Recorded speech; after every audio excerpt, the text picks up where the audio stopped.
Hello, everybody. Welcome to another installment of Footy Abroad here on all of your favorite YouTube channels. It's episode 9. It's a big week this week. The boys got their locks right. We've got Pommy in the house, and This will definitely be a show full of everything. Hello, gents. Good evening. Hello. Good evening. Good evening. How are you feeling? How are you feeling after that weekend? Yeah, good. It's been a good one. Yeah. No, vibes are high. Vibes are good. I think we're all feeling good, right? Everyone's happy? Yeah, I'm pretty good. I'm doing well. Pommy? I'm doing well. Despite the loss, I'm doing well. How are you feeling, Pop? Mate, I'm always good, man. I'm always good. Hey, do you know what I mean? Oh, look at you. How can you not be? What's he got there? Oh. Twinsies. Jake, up and about? Yes. It's bubbling along. Good to get a win. It's been a while. Good to come on this show and actually be a winner.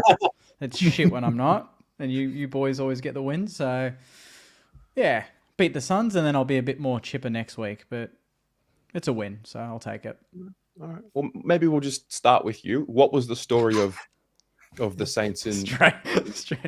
The story? No, I mean, mate, I'm trying to get around the Saints. Mate, I told you I was on the Saints from the start. Yeah. No, that's true. You were. No, it was they were your lock last week, and yeah, it didn't look great for 3 quarters, but Ross, I reckon, earned his paycheck. He made some changes in the second half and put Windy on Harley Reid, which really did change the game and kept him to 0 clearances in the second half, which he had 7 at halftime, which was on track for his personal record, I think. And then we actually decided to take the game on. We actively tried to take the game on and kicked 5 goals in the last quarter, turned around a deficit, and was pretty comfortable in the last quarter. It was one-way traffic. If you didn't watch the game, it was all us in the last, and the players we wanted to stand up did, and Mason would kick 4. So players that we needed to find form found form. So that's what you want. And it's a hostile place to go. It's not easy. Melbourne found it very difficult 2 weeks ago, and they probably thought they'd get the win, to be honest. All the Eagles fans rocking up. And they nearly had it as well. I reckon it was a great escape for the Saints. Eagles just ran out of legs in the end, but that last quarter was really good, really good by you guys. Because that's what you were scared of, going over there, and like you just said, hostile crowd. West Coast to sort of have the wind up them. But yeah, was that because you guys had lost a couple in a row, right? And that was I think we'd lost three in a row. So we needed that. They were missing Waterman and Tim Kelly, so that's not going to overlook that. They play, and it could be a different game. We did lose Max King late in the game, but he was pretty good up until that point. We had Naz up the ground a little bit more, so just a bit more aggressive. We weren't as passive with the ball in hand. That's what we want to see. That's what I called for. That's what I've called for the last month. It's I don't care if we lose, please try and win the game. Take it on. Yeah. So that's what we did, and we got the results. Hopefully that kind of reminds the boys that's the way to win games. Just got to feel that winning feeling, don't you? Yeah, exactly before you right. Start momentum. Yeah, and away from home, 50,000 people. It's a good way to do it. And then you come back home and you play the Suns, who are definitely beatable. They haven't won a game away from home. They've won every game at home, so they don't travel well, and it's a big chance for us to get a couple in a row. Just don't kick it anywhere near Mac Andrew at Marvel, and you'll be absolutely fine. I mean, if you got him in your super coach, put him as captain this week, I say. He's going to... We always do that. Does King get up? Because you'll probably have to pass a bunch. Yeah, he'll pass. He has a fitness test, I think, on Thursday, and then they'll make the choice. It didn't look that bad. He came back on, and then they took him off. Yeah. We don't really have anyone else banging the door down. And with their backline, I think it'd be good to have him, but we'll see. Cool. Yeah. Pommy, how are you? And what happened to the Blues? What's your summary? How are we going? Mate, just masterclass of professionalism, innit? I agree with Jake. It's a tough place to go. Western Australia, especially when you're not playing them full strength. Because, I mean, obviously, like, we've only ever played them full strength, and we only won by a meager 108 points when we played them. So, missing Kelly and Waterman, you just don't know what that could have been. Could it have been 208, 375? I don't know, but I'm up and about, mate.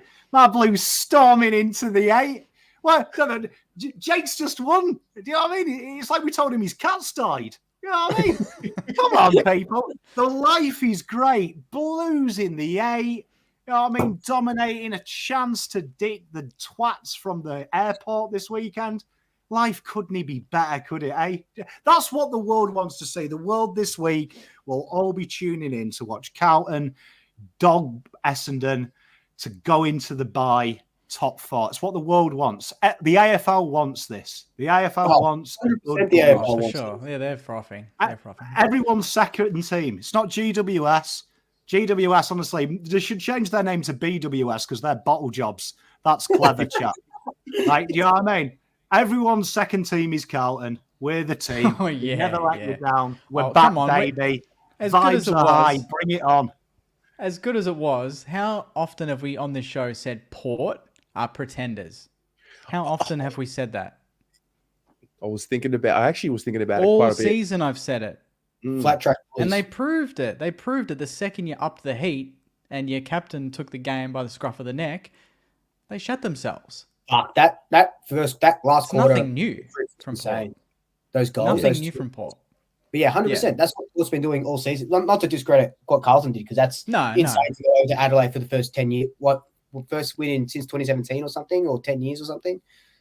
Something really insane like that. What's that, sorry? What was it? The first win in Adelaide for like 10 years or something like that? Ever. It's the first time we've beaten an Adelaide-based team at the Adelaide Oval. The first time we won at the Oval was Gather Round this year. Otherwise, there's a losing margin of an average of like 72 points, something like that. Yeah. So that's why when you said it was a lock, I was like, I don't know if you know the. It's because it's Port. Well, I didn't know that at the time, but it wouldn't have changed my tip. But not to discredit them because they were incredible, especially that last quarter. But fuck Port, I don't even know. Like they'd be lucky to stay in the 8, I reckon. The way that they're going. Can't too much talk about Port Adelaide. They're just Collingwood B. No one cares. Real stories, Carlton. That's I mean, true. They've got a transition game. They've got a turnover game.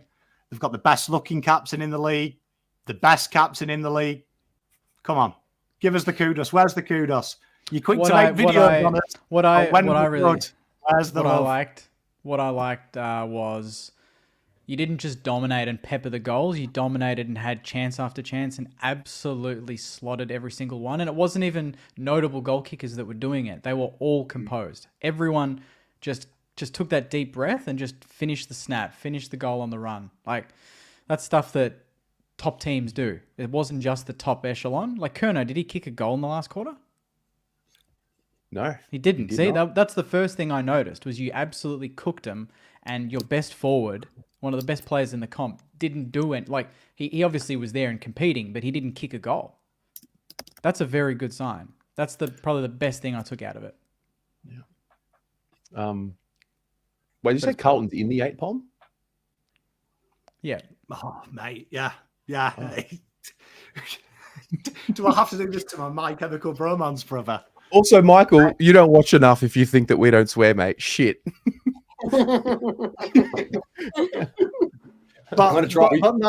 Now, see, I suppose we got to talk about the elephant in the room because everyone's asked me to come on here and lay in a Swoop. So Swoop posted a video.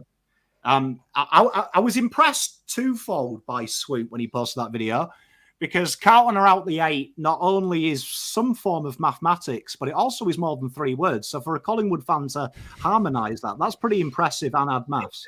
But, I mean, I have to say this. I'm not going to bully Swoop for it because, to me, I'm a firm believer that I like the blood on my hands. I'm one of them guys. Do you know what I mean? I want to kill it with my own hands. Do you know what I mean? And then lick my hands clean. So I'm not going to be stoked that the Dogs, who I couldn't give less of a crap about, have knocked them out of the 8.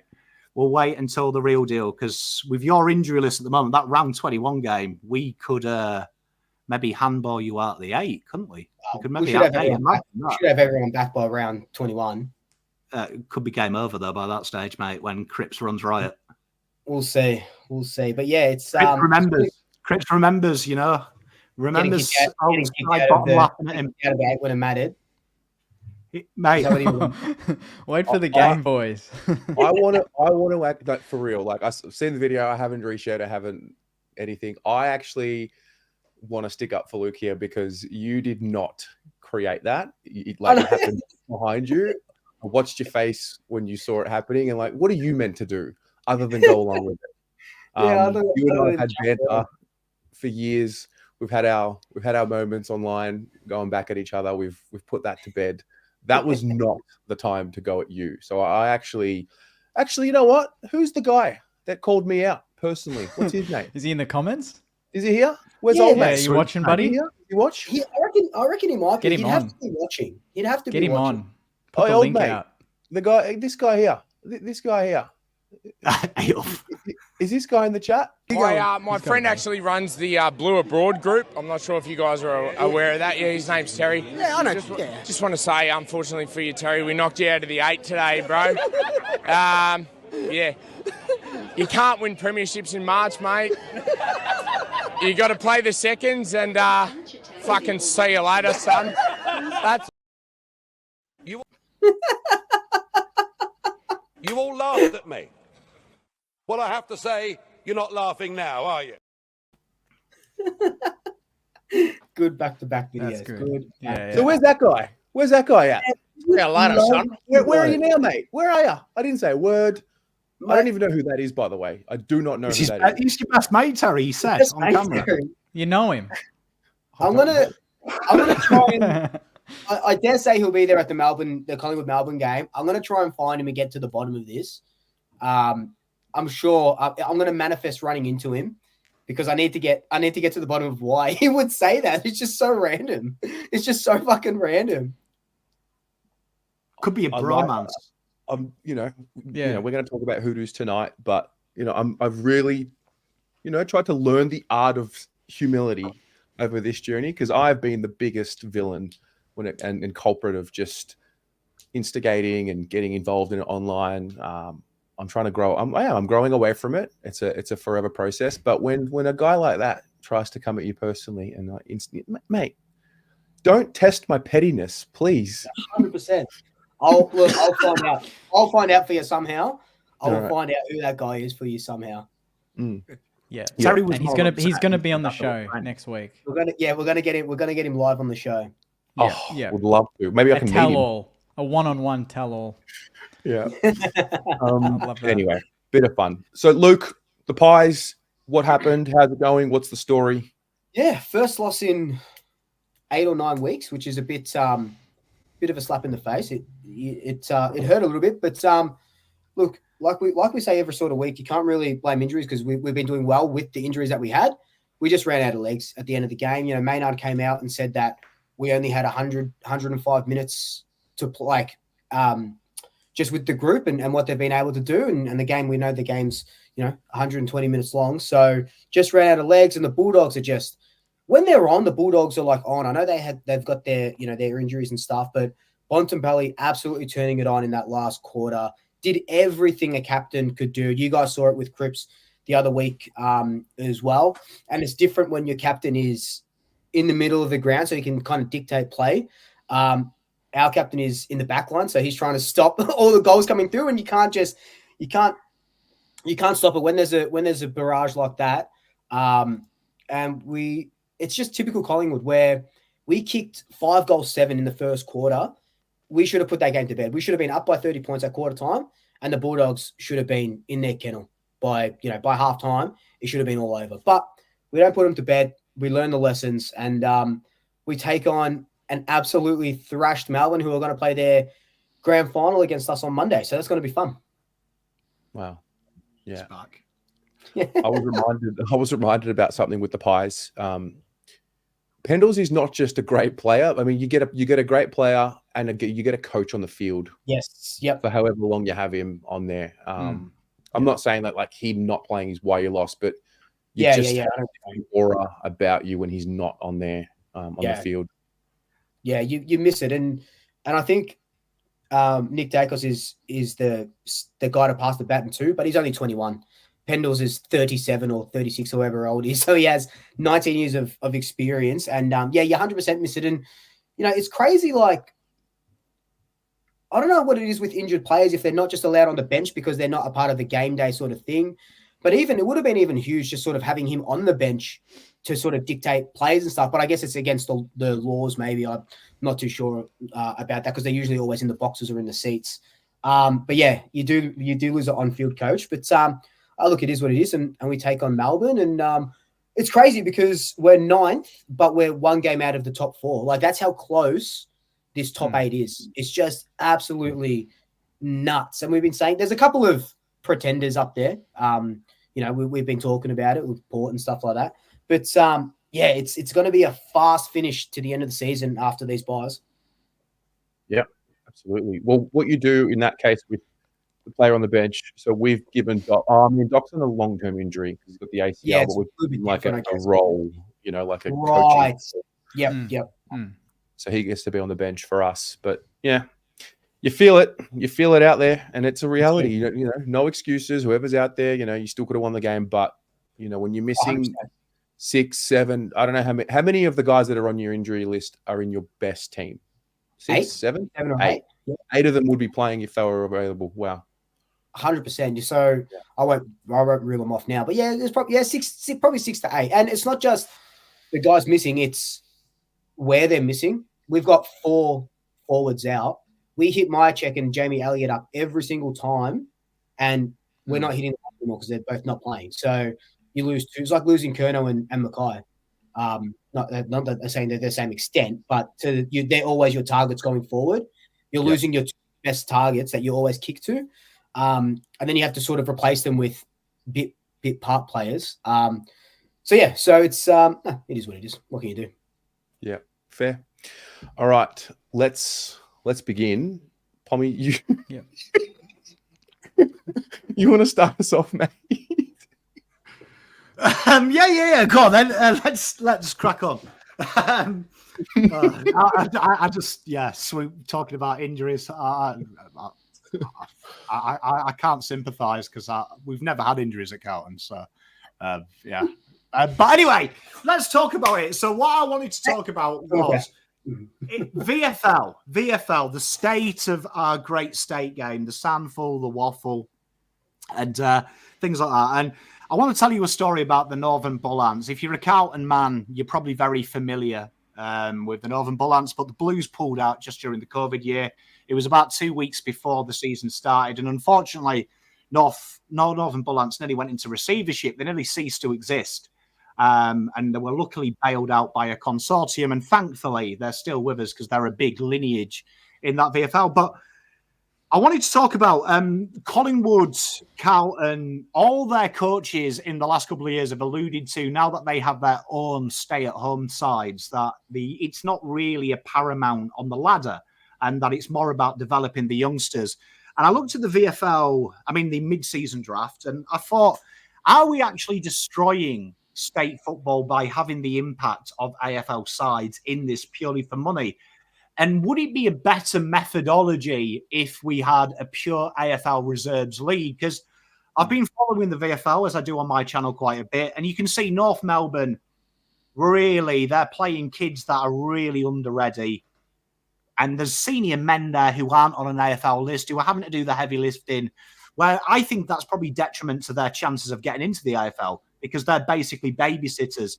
So are we actually destroying grassroots football by the AFL being so unwilling to say, right, okay, let's cut the rubbish.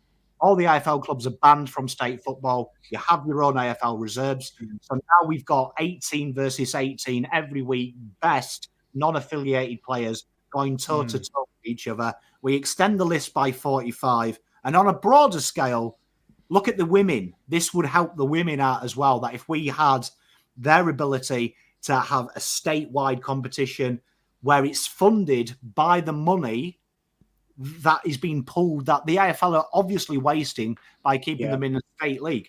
Let's cut the rubbish now, because I actually think we're making the product worse by shallowing the pool even more in a system where you look at Frankston, you look at the other clubs that are stay at home, they're very talented teams, but they're coming up against sides that aren't fit for purpose. Like North Melbourne, my Blues side, we've been playing 12-year-olds at times. It's detrimental. And I think players like Heath Ramshaw aren't getting selected because they're viewed by the AFL list managers as babysitters as opposed to bona fide footballers. Great.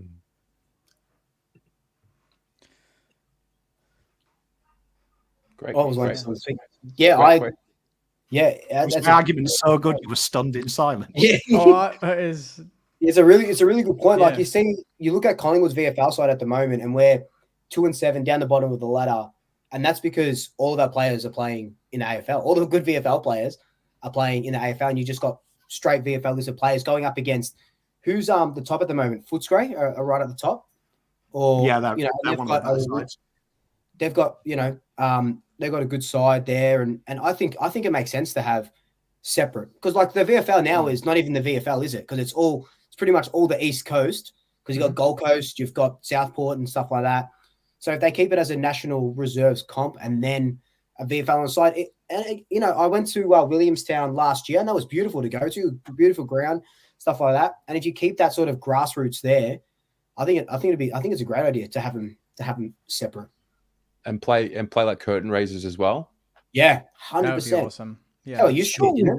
Surely that's part of the plan, right? Like, surely at AFL House.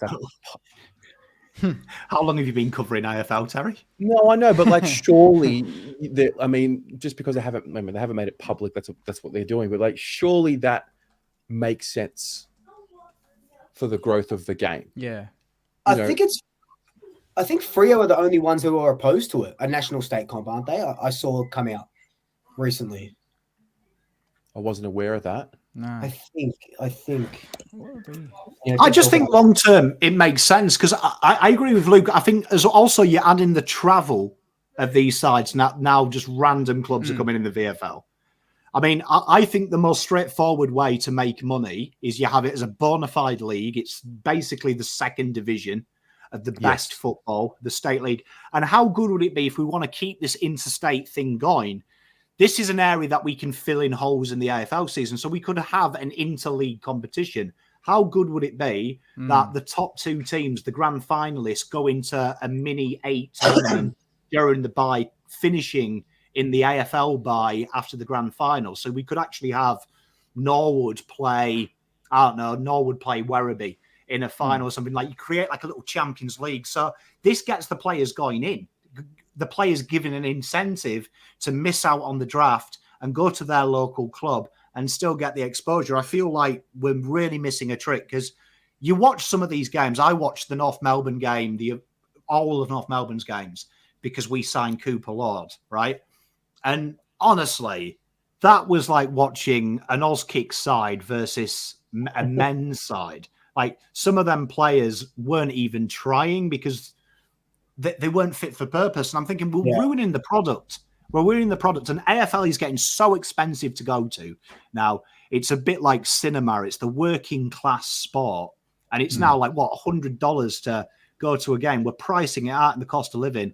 The next area is probably people going to the VFL. But who wants to see 12 kids run around with 12 has-beens? Make it a proper competition where 18 sides are focusing on it, and give it an incentive. I just feel, for me, I'd rather see Carlton reserves play in a state competition against another reserve side, which is a glorified practice match, but then go and see Werribee play, who are independent and things like that. To back up that point, I've just looked up what I was talking about. So the Fremantle Dockers remain out of step. So this is from April this year. Remain out of step with West Coast, Port and Adelaide over plans for a national reserves competition, showing much less interest in the revamp. The current landscape of AFL clubs and their reserve size has 14 clubs across the other states. The remaining 4 clubs, West Coast, Freo, Port and Adelaide, are split across their respective WAFL and SANFL. And it's free, and everyone wants it in, but it's Fremantle who doesn't want to split from Peel Thunder and their alignment with Peel. So that's why only the other 17 teams are keen, and that's why we're still seeing that split from what I've just read in the last couple of minutes. So it looks like there are plans, and it's just Fremantle, who have done nothing for fucking 30 years. Is that right? They're stopping him. Yeah. Wow. What kind of system are we in that one club? With all due respect to Fremantle, a small time club as well, might I add. This isn't Richmond, Carlton, Essendon, Collingwood saying this. This is Richmond. No one cares. I mean, Fremantle, no one cares. 17 clubs won it. So surely that's where the AFL step in and go, you want to be mates with Peel? Yeah, nice one. See you in the AFL Reserves Comp next year. Yeah, you'd think they would just, throw the gauntlet down, don't you? So, well, there we are. We play fixed this it. out. Play this out for me from today over the next 10 years. So we know Tassie's coming in. How long does it take to get this set up?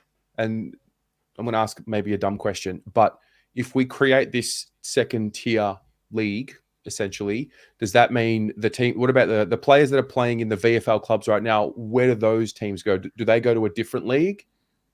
No, we just set up a new one, an independent league. So we just set up AFL Reserves League. So Carlton have an AFL Reserve. That harsh ones would be Sandringham, because that's one of the success stories at Saints. Right. Yeah, Saints and Sandringham has been good. Box Hill and Hawthorn has been good. That would probably be a sad state of affairs. But for me, just pull all the AFL teams out. Pull them all out, and we all have our own reserve league. I think it makes sense from a financial point of view that when WA are here, say Carlton play West Coast Eagles, our reserves fly over to West Coast. So at least there's a game for locals who can't fly out here. I think that makes sense as well, total sense.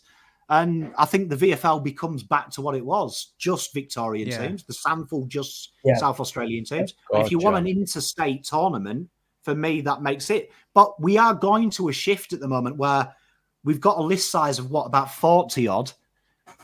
We're losing so many kids, and we're seeing the proof in the draft now. More mature ages are coming through. More list managers are reluctant to take a chance on a kid.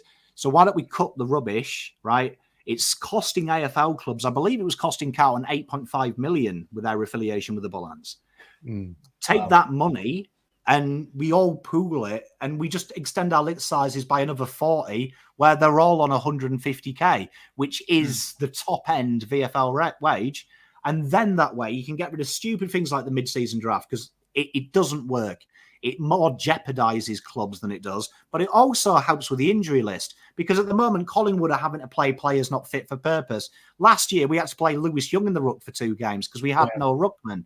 If we had a list size of 60 with a fully VFL side there, where we can just do what the NFL do, and he comes up as a 14-day contract because we've LTI'd someone, that would make so much sense. But it also means kids are going to get elite coaching and a bit more security, because if you are an 18-year-old, say, Cooper Lord, you may have been taken pick 90, put on a VFL-listed contract for our reserve side, but still get the elite training, still get to learn the system, and then you have a better chance of survival mid-season, when we could have, instead of a mid-season draft, we have a mid-year list change where you can nominate 5 players who are injured or long-term or being developed, and you can bring 5 of your reserves up into the senior squad. I think it just makes much more sense, and it doesn't affect any other league.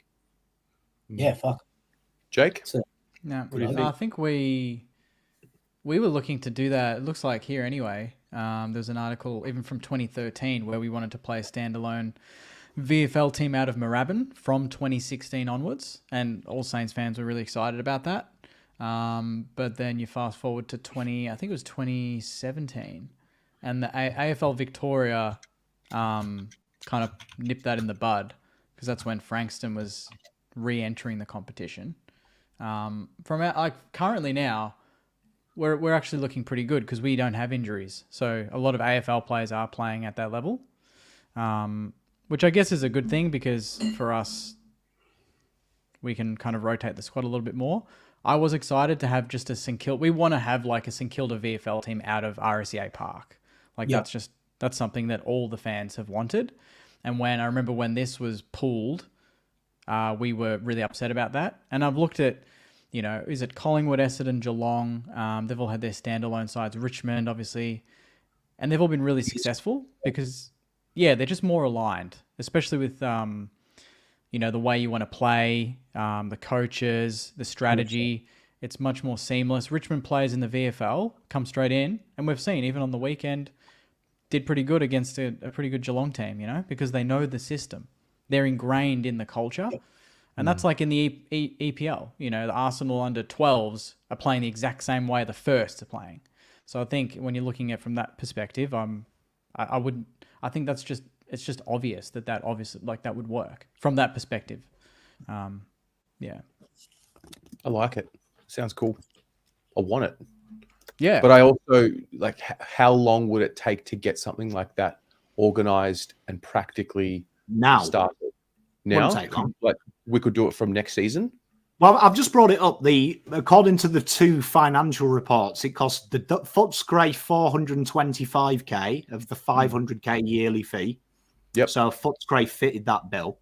And according to Carlton, when we split with Northern Bullants, it was 8 million over 10 years. So 8 million over 15 years was the initial promise. So that's roughly about 400k. So for me, straight away, it makes sense. And you don't even have to extend the list sizes too much. Do you know what I mean? You could extend it by 25, which is covering the team. But then you just have some separate rules that they can't have been AFL listed. Them extra players can't have been AFL listed. They can't have played senior football for, let's say, 6 years, 7 years. But make it capped at an age. So we've got these young. And I think then you open up the door that Harley Reid came to Carlton, came to Essendon. He doesn't do that at AFL clubs. He does that then state league football. So can you imagine Werribee, cold afternoon, the future pick one has turned up on a 4-day contract, the investment into that. And that's where we want to be pushing the money. AFL clubs, people panic, right, about money. Money's infinite for the AFL. Yeah. They have the monopoly of sport in this country. They can afford to do this. For me, it makes sense because there's kids losing their jobs really quickly here. And there's some kids as well who haven't played VFL football with never an option to get there. And look at the mid-season draft, how many clubs were snared from other AFL systems. It would be such a more simplified system if we just extended it, and then the injuries wouldn't be talked about. You've already got these rumours, haven't you? Let's shorten the games again. Let's go back to 15 minutes. Injuries wouldn't be a problem if the list sizes were adequate for the job. Do you know what I mean? Wouldn't they? Yeah. It's a really good point. Yeah. I fixed it. When can I start? I'm free this weekend. All right. I'll make a phone call. Get it done. Laura Kane, we got Laura Kane on a bit later, don't we? Isn't she coming on for a chat? That would be great if we can get Lawsy on. Maybe one day. See what I can do. Call me, Laura. I'm ready to start. Honestly, I'll do it. I'll speak to Fremantle tomorrow. We'll get her to tune in. Get her to tune in, and then we'll see what strings we can pull. Jake, what do you got, mate? What's happening? What's on your mind? I mean, right now I'm actually keeping one eye on the Harley Reid situation, which is kind of related to what I was talking about. I think they're deliberating at the moment. What is the current status? I'm not looking at it. Is Zeta eating a schnitz wrap? I don't think I don't think he's not even doing it because it's in WA. I think it's some other random, and there's more comments about that than anything. But that brings me to sort of the topic that obviously has been discussed elsewhere, but I'm kind of curious on your boys' thoughts. Like suspensions overall, costing players personal accolades that are going to happen. Like Harley Reid's he's going to win the Rising Star, right? Like that's what's going to happen, but he's not going to get awarded it because of this. Is the penalty too great, or are we exaggerating how important player accolades actually are? Like, would Harley Reid actually care that he will not win the Rising Star as a result? Would he care? Well, I guess it's up to the individual, because you remember the whole thing with Jason Horne-Francis was that Kangaroos bid on him because he told them, I want to be number one. Like, I want that number one mantle. And that's why they didn't bid on Nick Dacos or whoever, around that thing. So, I don't know. Like, I think the Rising Star winner gets 50 grand as well. So he just cost himself money. But, there's all this talk about changing it to, but it's been best and fairest, the best and the fairest youngster in the land for 30 years. Has it though? Yeah, it has. Yeah, because there was someone else. I can't remember who now, but someone else years and years ago, missed out because they got suspended as well. I saw it the other day, and I should have bookmarked it or something. But I guess it's a little known fact that it is a best and fairest award. But it is. I think it is what it is, and he's made his bed. Unfortunately, and it sucks because he is literally the best player, one of the best first year players that we've ever seen, and he's just absolutely dominating. Yeah, and to whoever wins it, say Wardlaw or Darcy Wilson wins it, they're going to know that they only won it because of this, right? Well, it's Trent Cotch and Sam Mitchell-Brownlow as well. Yeah, right? exactly. So Mate, Steve Bradbury. It doesn't matter. Bradbury, it doesn't matter who starts. All that matters is who finishes. You got that goal, baby. Yeah. No, Chris look, Grant. it's an interesting point. Yeah. It really is, because you lose more than, you leverage on your next contract, the spike in salary that you get from winning the award. I don't know if the Rising Star, Patrick Cripps didn't win the Rising Star Award back in the day. I still don't know how Jesse Hogan won it that year, but whatever. They just wanted to reward forwards. I think the fans probably care about it more than what the players do, personally. I think Harley Reid's going to be fine when it comes to money and what he's going to be, obviously, earning. But I tend to agree with Luke in that the rules were the same rules last week before Sam Darcy and Harley Reid did what they did. Where it's tricky is that tackle probably doesn't get a suspension 2 years ago, 3 years ago, 4 years ago. And that's where I can sort of see, that rule about best and fairest hasn't changed, but the parameters of tackling and bumping and collisions has changed. So it's tricky. What about for awards like the Coleman Medal, though? Is that irrelevant? Like Charlie Kerner, just say he gets into a fist fight, he punches a bloke and he gets 8 weeks, but he kicks the most goals. Does he how is that any different, really? Coleman as well? Does it apply? I've never sure. even heard remotely if that's the case. Someone put in the comments, but suspended, can't yeah, you? exactly. So Tex Walker was suspended when Harry won it, but he was 5 goals off, and he was still you could still bet on him. So, can I ask you a question as a foreigner?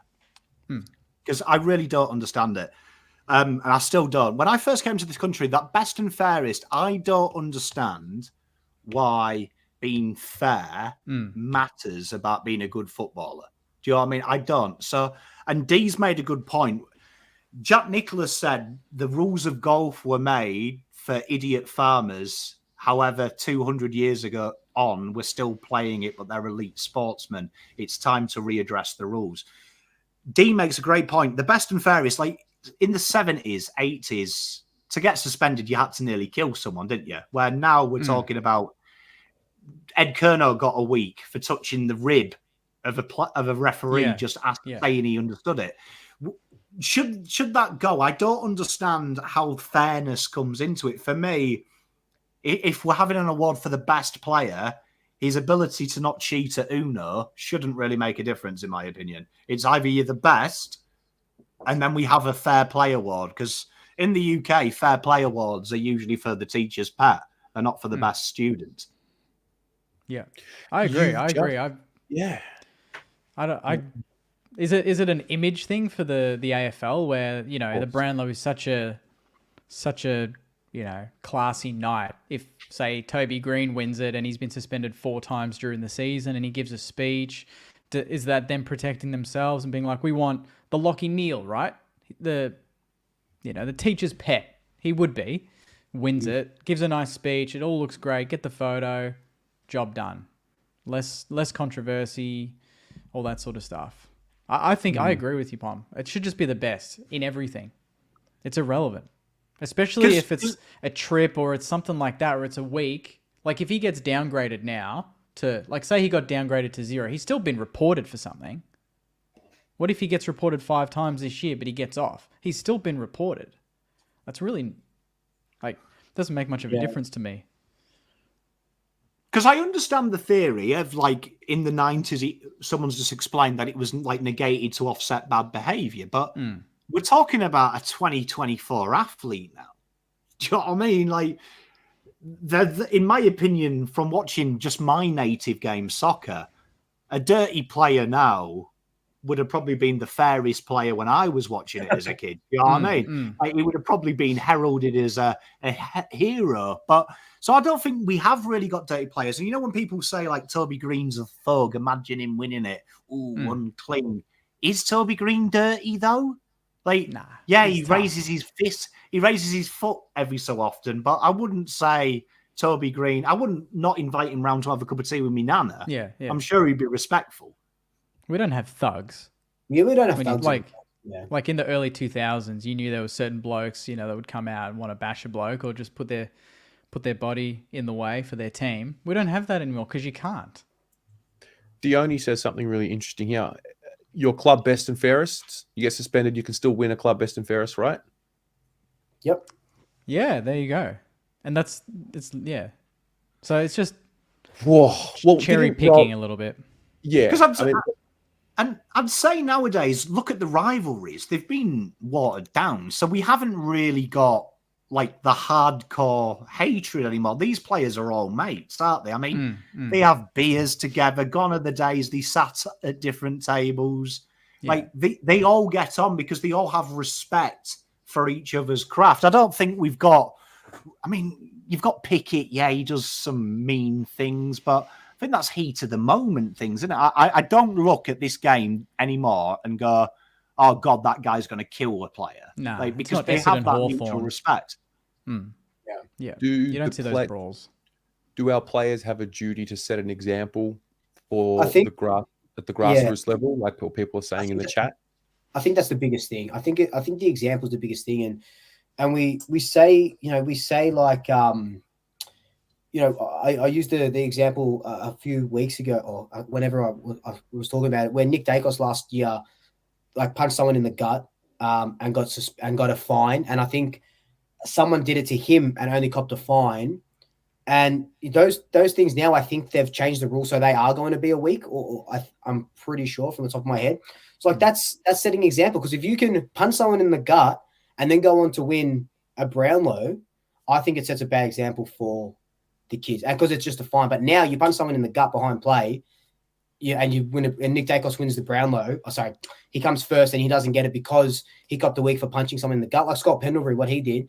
Then I think that's fair play, and I think the fairest comes into that. Yeah, it is an optics thing, but it is also a role model thing as well. You don't want to see someone who, could you just imagine Andrew Gaff just king hits who was it, Brayshaw, and let's just say he got 3 weeks for that. I know he got 8, but let's just say he got 3 weeks, and then he goes on to win the Brownlow, and then people are like, oh shit, I can clock someone and win a Brownlow at the same time.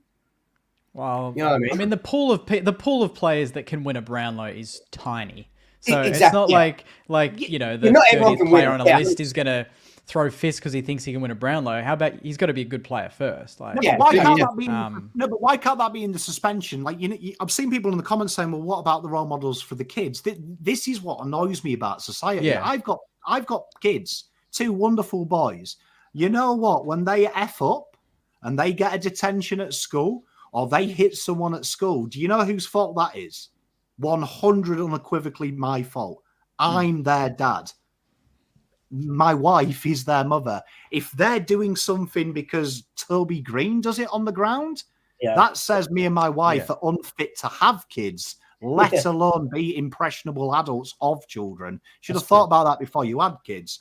So for me, when people are saying, oh, but what about grassroots football, Bonnie? Someone will keep... Where's accountability? So, I'm not saying that you can't win a Brownlow, but I think, how about we have these rules that are made up on the spot when they go to tribunal? Why can't we have that as a case-by-case basis? So if you do a Keziah Pickett and you do what you did with Bailey Smith and you take your eyes off the ball when you clock him, that's part of the tribunal system, where the tribunal go, this is deemed high danger. You are now ineligible, right? And that's a separate part of the function. And then you've still got the cause and effect. But for executing a tackle shithouse and taking away his chance of winning something, Yeah. I don't think that doesn't sit right with me, because I still think Harley Reid is a fair player, as is Cripps, for what he did to Archie. It was just stupidly executed, but it was part of the game and he could have been suspended for it. That would have been unfair, right? And I would have loved it if he got suspended for 2 weeks. We protect the head. However, the tribunals say it wasn't a malice, though. So you're still eligible, Patrick. You missed 2 games. And then it takes the grey area, because what do people say? Cripps cheated to win a Brownlow. That's the greatest moment of that guy's life until he wins a flag. So it's always going to be tainted. So why can't we do that? Like, for me, when people say we've got to set an example, if we're looking at idiots kicking a football on 6 figures a year as examples to our next generation, and you're picking on the little things they do wrong in game, look at the amazing things. Toby Green came from a rough upbringing. He's a millionaire. There's a fucking great example. I hope my kids are as successful as he is. You know what I mean? So this example thing, it annoys me as a dad. Maybe I've become old. The thing is, you're coming at it from a dad point of view, and I can see that point of view that you're coming from, and it's an incredible point of view, and one that I don't have because I don't have kids. I'm not raising any little babies. Yeah, but dogs. So they're actually sleeping, so they're doing. I'm doing pretty well, but like, you're seeing it from that point of view, and that's great. But I guarantee you, it's just kind of like what we say when, we shouldn't bully and we shouldn't say racist things online. Like, we don't do it. We don't say racist things online, but people are going to do it anyway, even though they know that it's bad or they know that it's no good. And I don't think it totally reflects.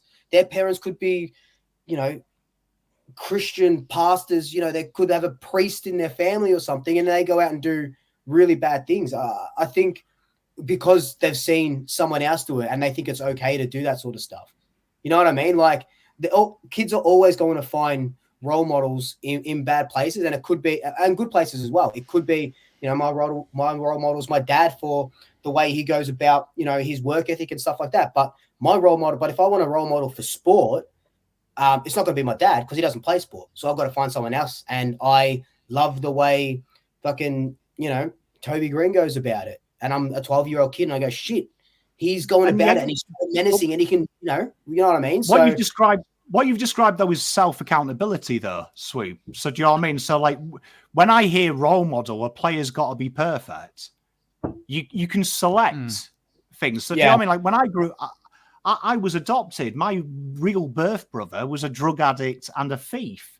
Do you know what I mean? Like, I didn't look up to my brother and go, I'm just going to nick cars. But I did steal attributes off my big brother that, in reality, now as a man, have made me a good dad and a good protector of my wife, because I chopped and changed. Do you know what I mean? My hero growing up was Sergio Garcia. It wasn't my granddad. It was Sergio Garcia. It was a golfer, someone that I aspired to be. But Sergio Garcia had affairs on his girlfriends. I didn't follow that.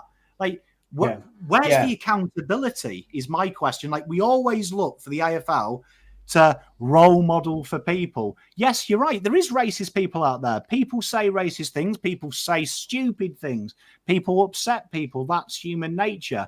But we can't use that as an excuse for doing it. And we can't certainly use an excuse of it's going to happen if we don't stop it.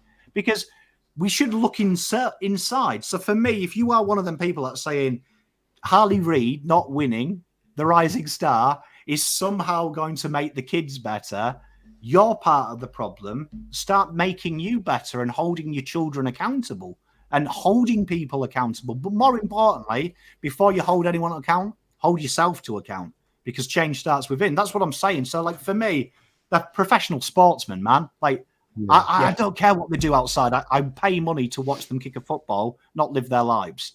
Where I think the league can be proactive is in something you just said earlier, Pommy, where you said, because we are so I mean, who's a Brownlow contender right now? Heaney.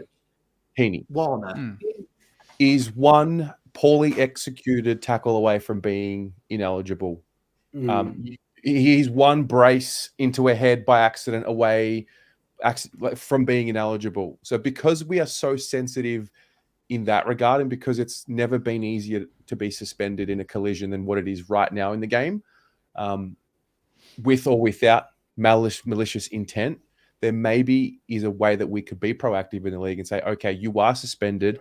However, it wasn't malicious, or some sort of mechanism where we look at the intent of the action, and that's where we bring that back to the front of mind. If you are deemed to have had a malicious intent, and I know we might be making this more of a grey area than what it already is, but if you are deemed to have been careless or accidental in the collision and been suspended, you still retain your eligibility for an award. If you are deemed to have been, intentional and maybe malicious, then obviously that goes away. I don't know what it looks like, but I think that's the starting point for getting ahead of this happening again on a Brownlow night or a Rising Star Award night. Can I just say though, the rules change every week. Like, you've had Max Holmes come out and say he didn't understand it. Like, if it was a rule that's been there for 100 years, but some of these rules change every week. Do you know what I mean? Like, Harley Reid's tackle we've seen before and it not even paid. So that's why I'm saying I think it should be a case-by-case basis. I think that we've got so many grey areas now, do you know what I mean, where players can be reported for stupid things and get suspended. Why can't that be part of the tribunal punishment? Do you know what I mean? It should be. Okay, cool. You're ineligible now. Okay, you've made a mistake. It was poorly executed.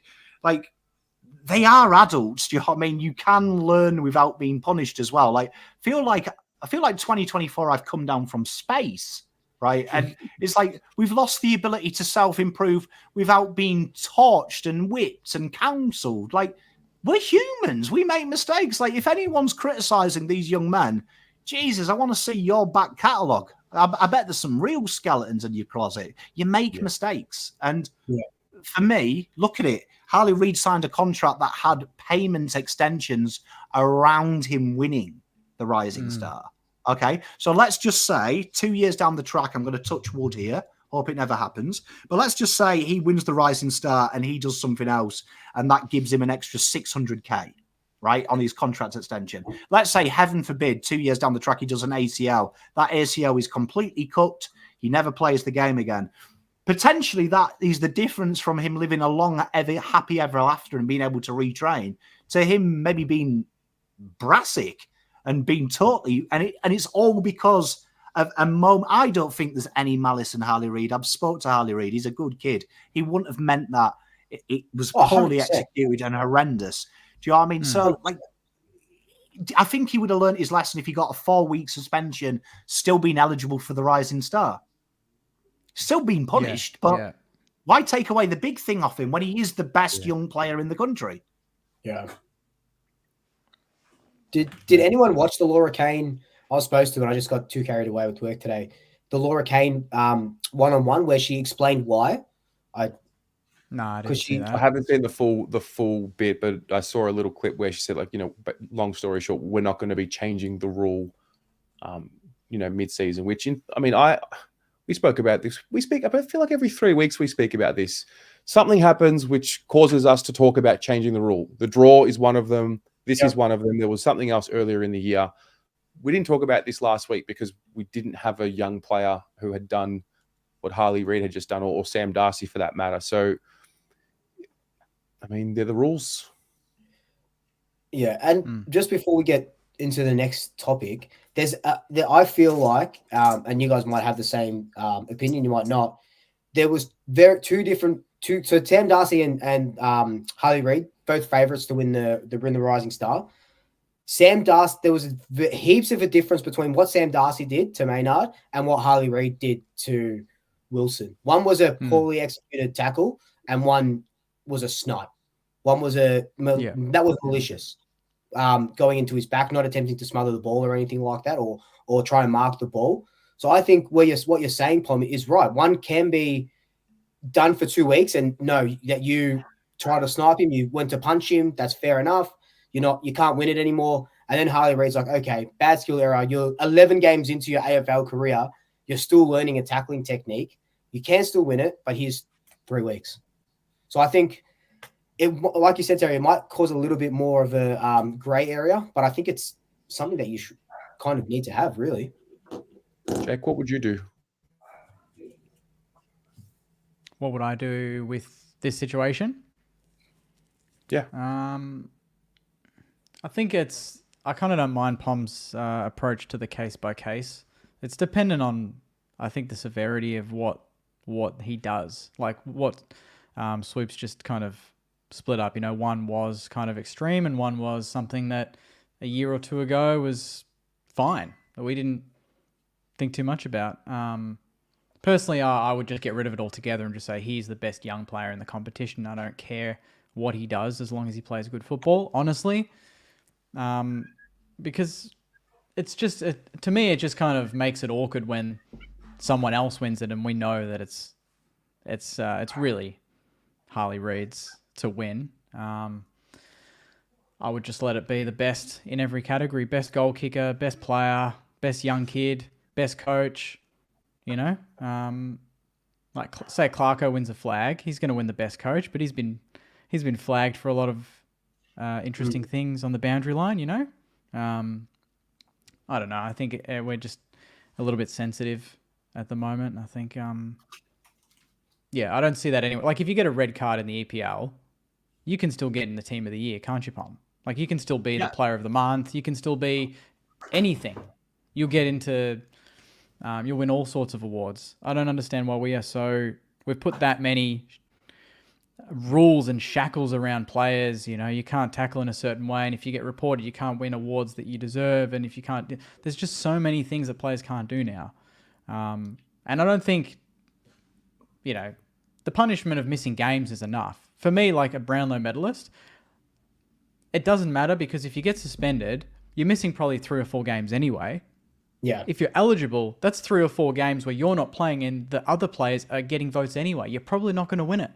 It'd be very rare for someone to cop a 5-week suspension, play out the season, and still win it. You know what I mean? So that's punishment enough. They're giving their direct opponents that are going to beat them to the Brownlow a head start 4 extra games in the year. That's punishment enough, isn't it? You don't have to rule them out of the whole thing. If anything, if they still win it, that makes it even more amazing and justifies why they were so good that year and why they deserved that thing in the first place. So that's my approach. I would just get rid of it. I think it's silly. Fair. Unless it's Barry Hall or something, Yeah. Unless it's purposeful. Yeah, unless it's a proper sniper. Yeah, very good. Very good. All right. Who's next? Luke? Me? I'll go next. I'll break it up with a not so serious topic because that was a real good one. These last two. Because I always do every week I come on here and I say I shouldn't run my mouth, but I always do. I said that Collingwood were going to beat the Demons by 30 points after they got smashed.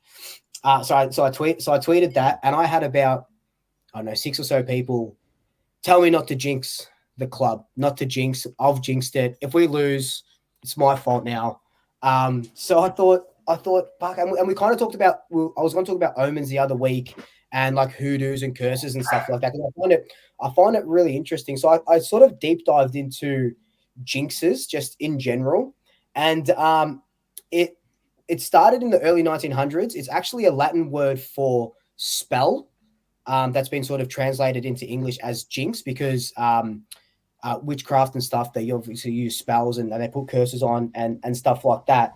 And for so long, even like superstitions as well. Like for about a year and a half or so, I had this superstition of if I didn't like record the boys running out whatever game I went to, if I didn't record them running out of the banner, we were going to have a shit game. We were going to lose. We were going to have a bad game because one time I didn't and we lost. I go, fuck, that's because of me. And I'm trying now to just, say things confidently because everything you say is going to bite you in the ass anyway, right? That's just something I say 3 years ago with Geelong losing the first 3 games as premiers comes back to bite me on the ass when we lose the first 3 games as reigning premiers. So everything goes around in circles, right?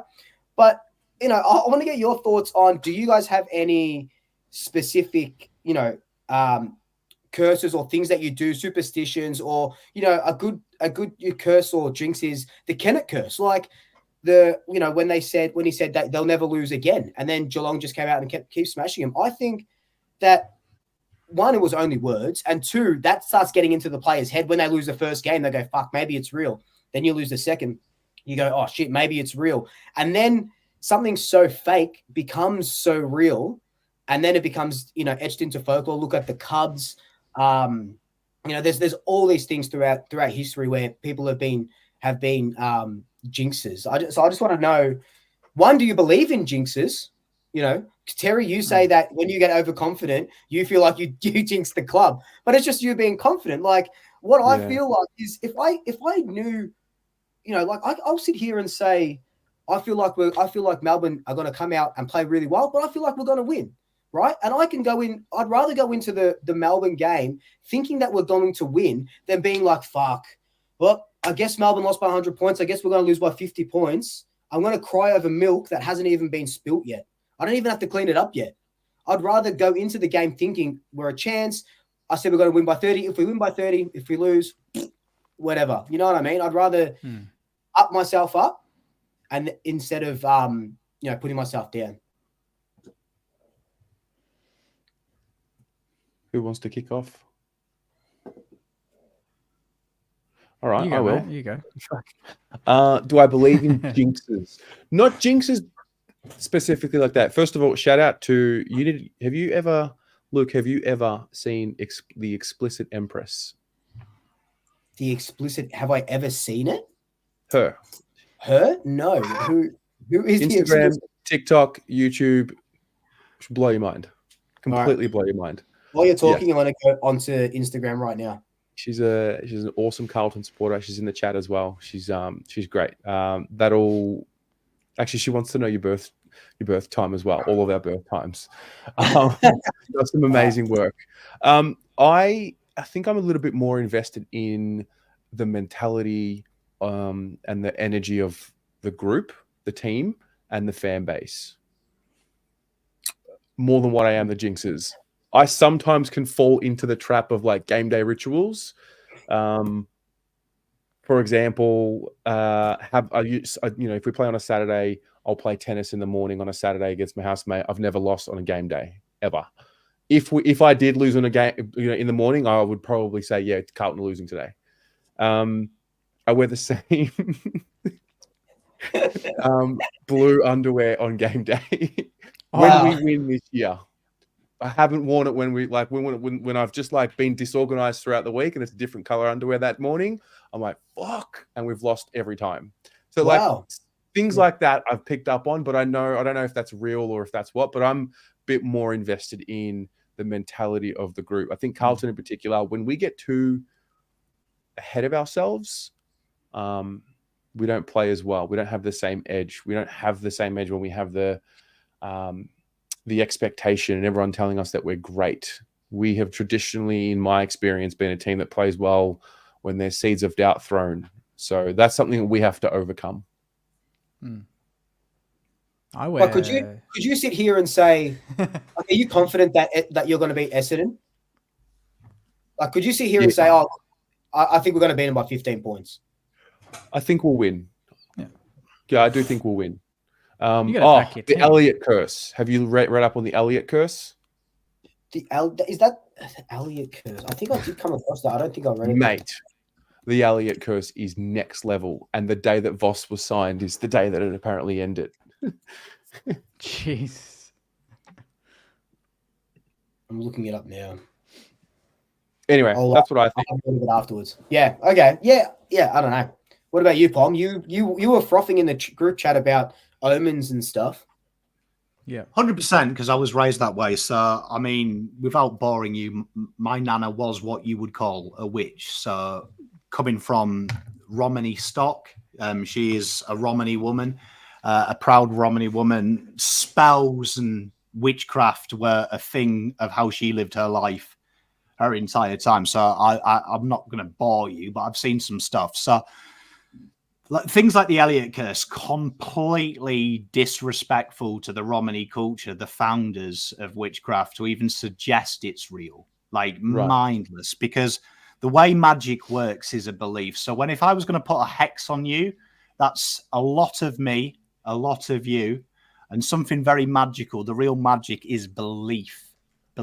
So when a Romany puts a hex on you, They leave you clues to know it's happened because the belief of you fearing it gives it its energy. So if you ever want to know what I mean by this, research something called an ego. And that is what you see on TV, you know, poltergeist activity. Poltergeists aren't real. It's a place that's been given energy believing something is there. So something becomes the magic, the ability. So my religion, we believe that we're all creators. We're all creators. So we have the ability to make things happen. So if you watch my lives, I'm all about energy.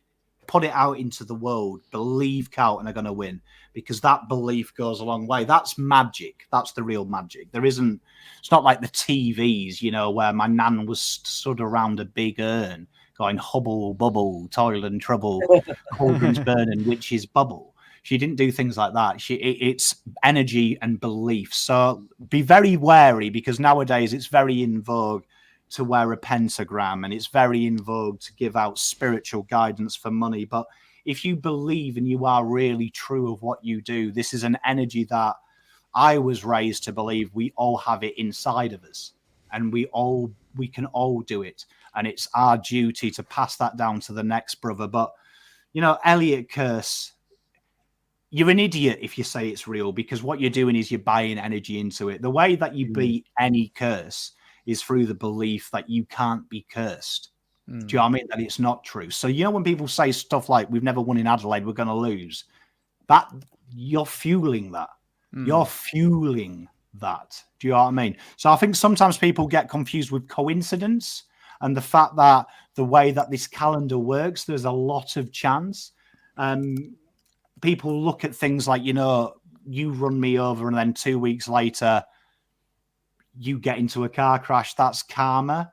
There is things like cosmic karma, but it's not guaranteed. So be very wary because my nanny used to say to me, words are spells.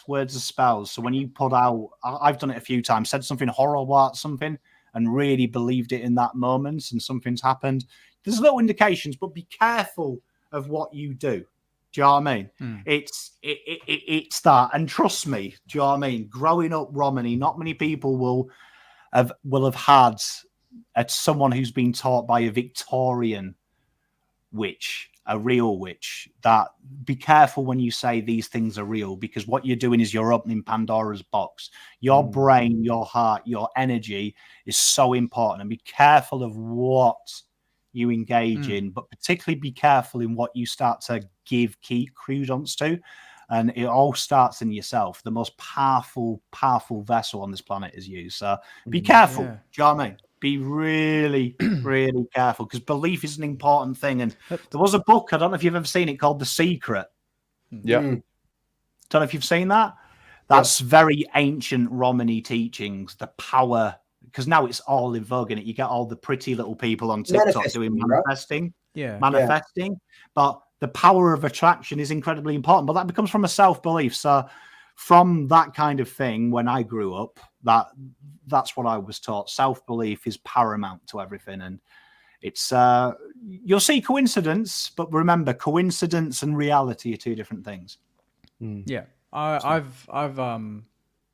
mean, from my personal perspective, same underwear, same socks. That's a guarantee every week. Game day? It hasn't helped. It's game day, same, yep. So I'm always paranoid. Like I have to check the washing, go, shit, have I actually prepped everything? Because if I don't and I wake up, I feel weird. Same car park.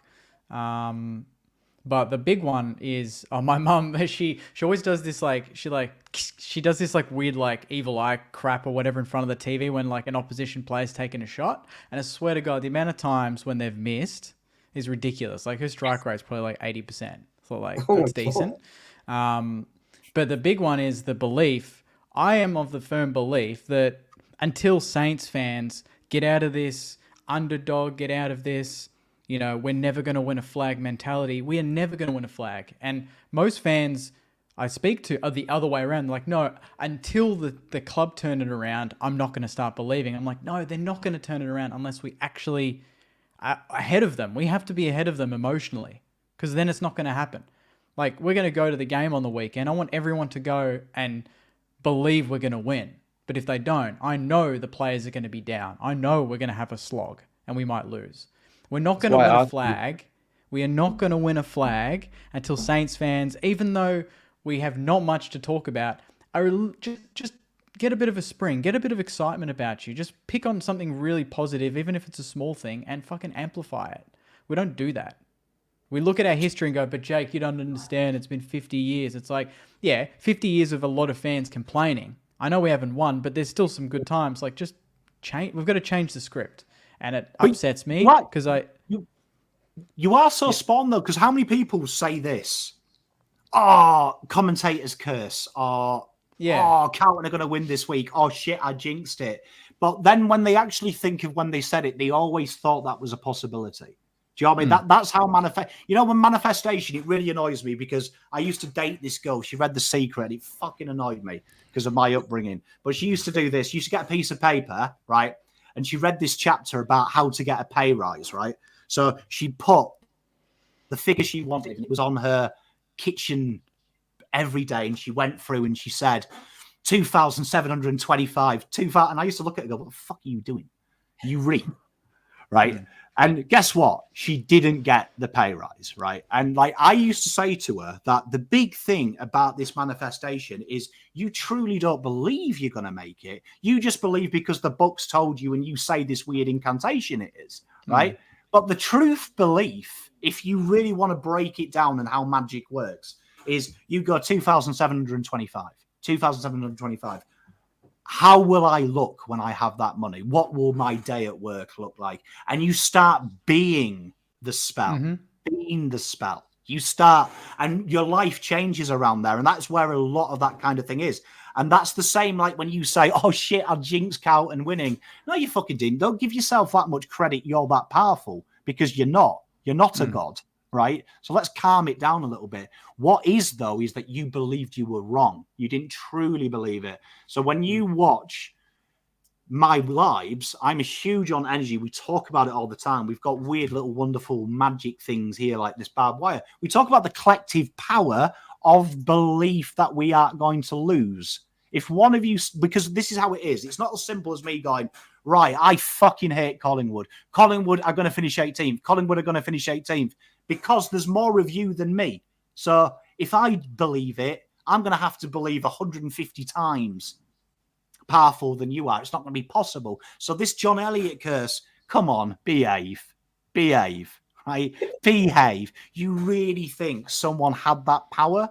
You really think someone had that power when there's more of us than the people who put the spell on? Do you know what I mean? That's the big thing. Do you know what I mean? So you look at the ancient Romans, they were Celts. They overpowered the Romans. Do you know what I mean? Behave. That's how powerful they were. They indoctrinated into the Roman culture and then still went off and did it. So they can survive. So that's a big thing. Don't ever buy into the curse. And that's the big thing. Manifestation isn't just going, oh, I'm going to be a millionaire tomorrow. Cheers, guys. See you later. I'll be on my yacht Friday. It's being the spell. So when you do a hex, it requires a lot of you. And when I say a lot of you, it requires blood. It requires a part of your physical being to make a hex become real. But it also requires a part of you. That's why I said a bit of me and a bit of you. So that's how the magic works. It's real in depth, but come on, but people, come on. When you start saying we don't win in Adelaide, we're fucked. Come on. Yeah. Jake, that's why I asked you, I think it was 5 shows ago.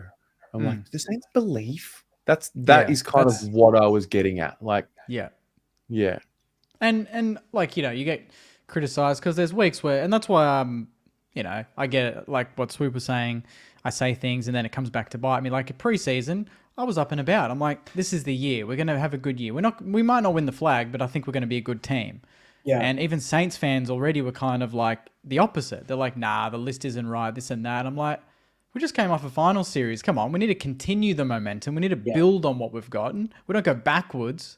How can you possibly think that, you know, and the season's gone the way it has. And I think it's just, you go into every week and the fans are nervous and think that they're going to lose. And like, I'd love to go back in time to 2009 at the G and just kind of have a vibe check, if you will, you know, just have an understanding. Did we all think we were going to actually win it? in 09. You know? I just don't think we've had that.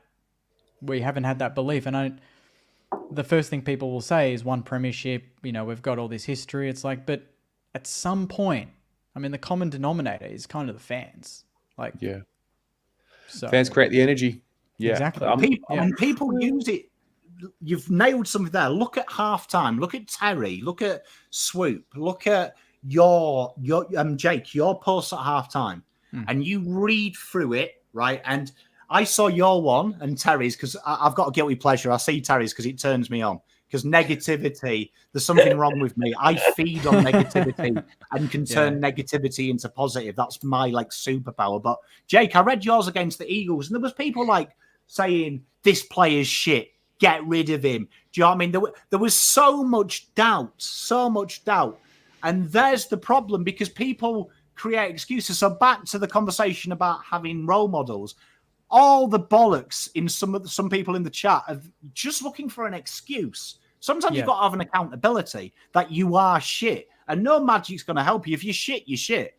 So the real magic is admitting you're shit and looking for a way out. And that's where the power of belief comes in. When you go and do something and you don't truly believe in it, you're always setting yourself up to fail. And SG made a good point. They've made us believe fucking good. Keep the belief up. And it doesn't mean you have to be naive, because when it fails, that means you need to believe harder. And part of belief is also doing. And Damien, that's the problem. Coping mechanism, hoping you're wrong. That's why you'll never be happy if you always think this date's going to fuck up. This girl or boy's going to cheat on me. That you're asking for it. Go into everything with the mindset of, I've done my preparation. I'm ready. We're going to win this. And you know what? When it don't happen, look for a positive. Oh, fuck, I've still got 2 arms and legs. There's a positive. We go again. It's a real dangerous place because I hate it because this has kept me alive. This belief, you've got me real passionate here. This is who I am.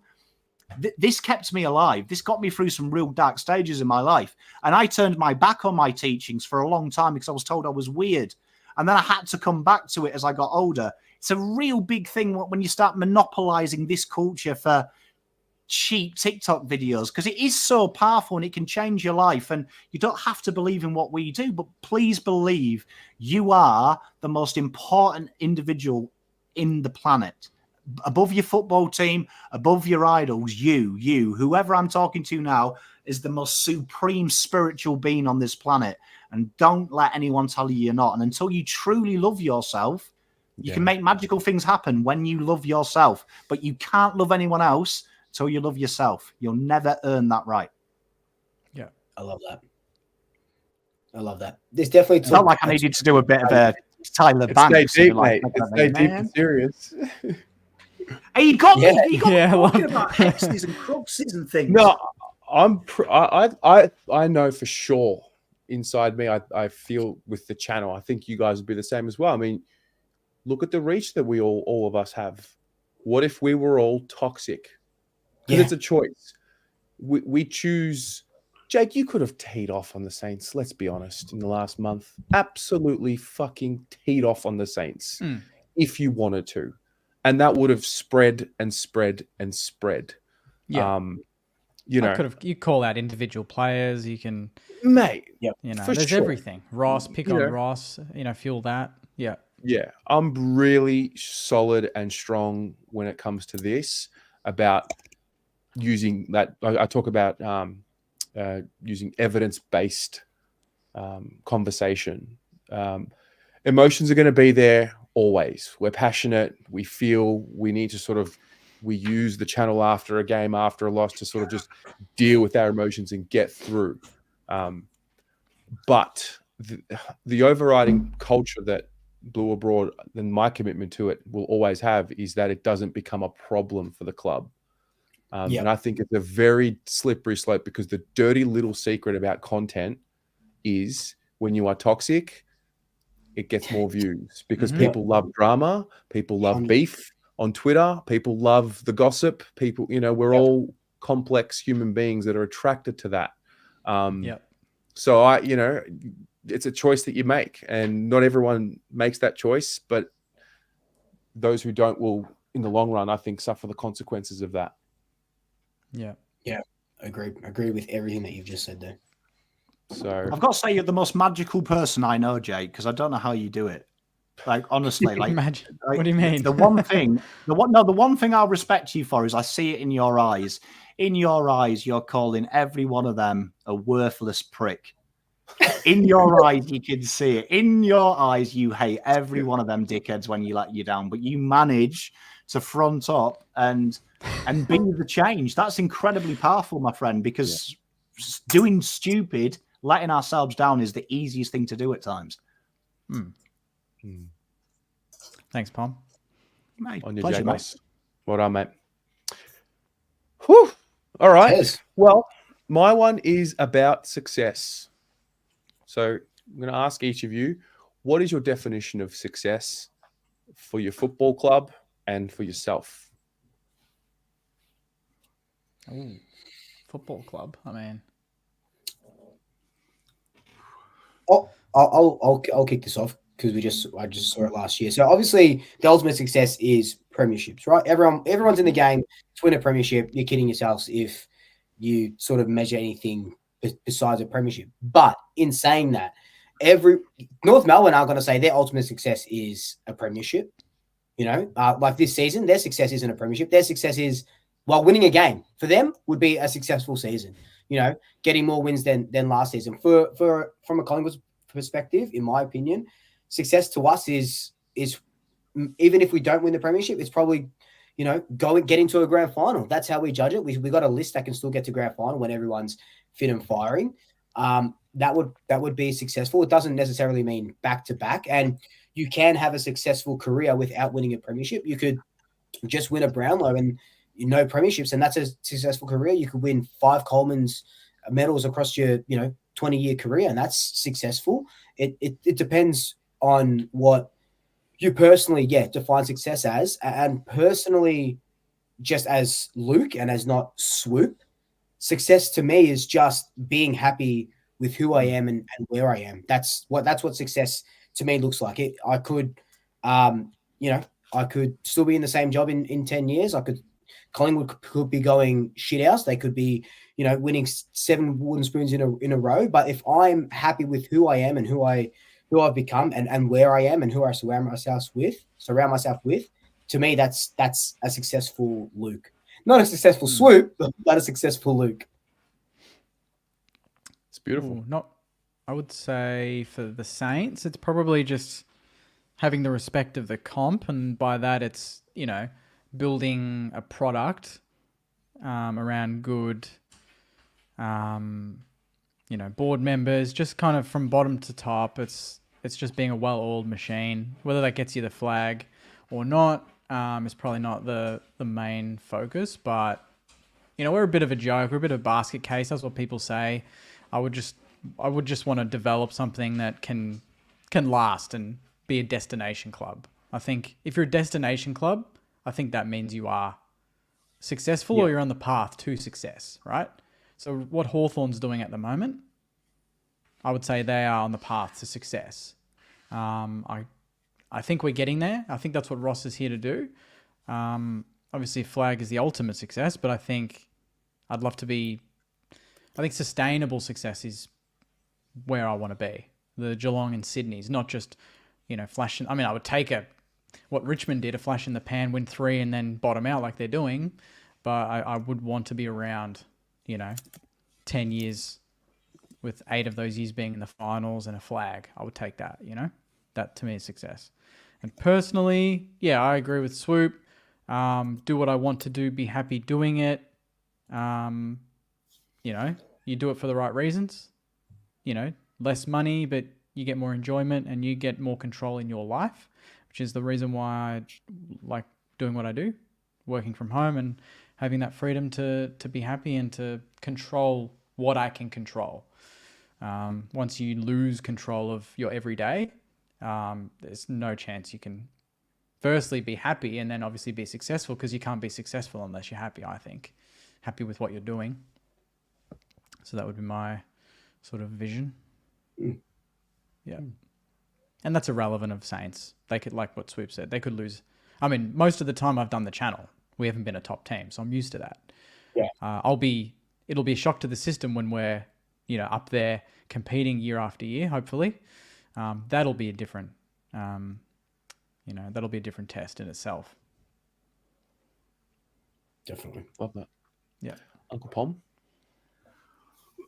Sport, I find success in sport weird, and I always find that we overcomplicate, because I think it's easy to say winning the flag or being number one. That is success. I mean, you could probably teach a mole that, and a mole would get that eventually. I always like dictionary for when you ask questions like this, and I remember doing this with a young golf student of mine who was on tour a couple of years ago, who became one of my best mates, and saying that the dictionary says success is achieving an aim, right? So if you focus on that aim, it doesn't have to be the best in the world. It means we knock milestones off. That's success. So I think every club will have different success stories this year. And North Melbourne's probably not to finish bottom, and that's okay. The ultimate success is winning a flag.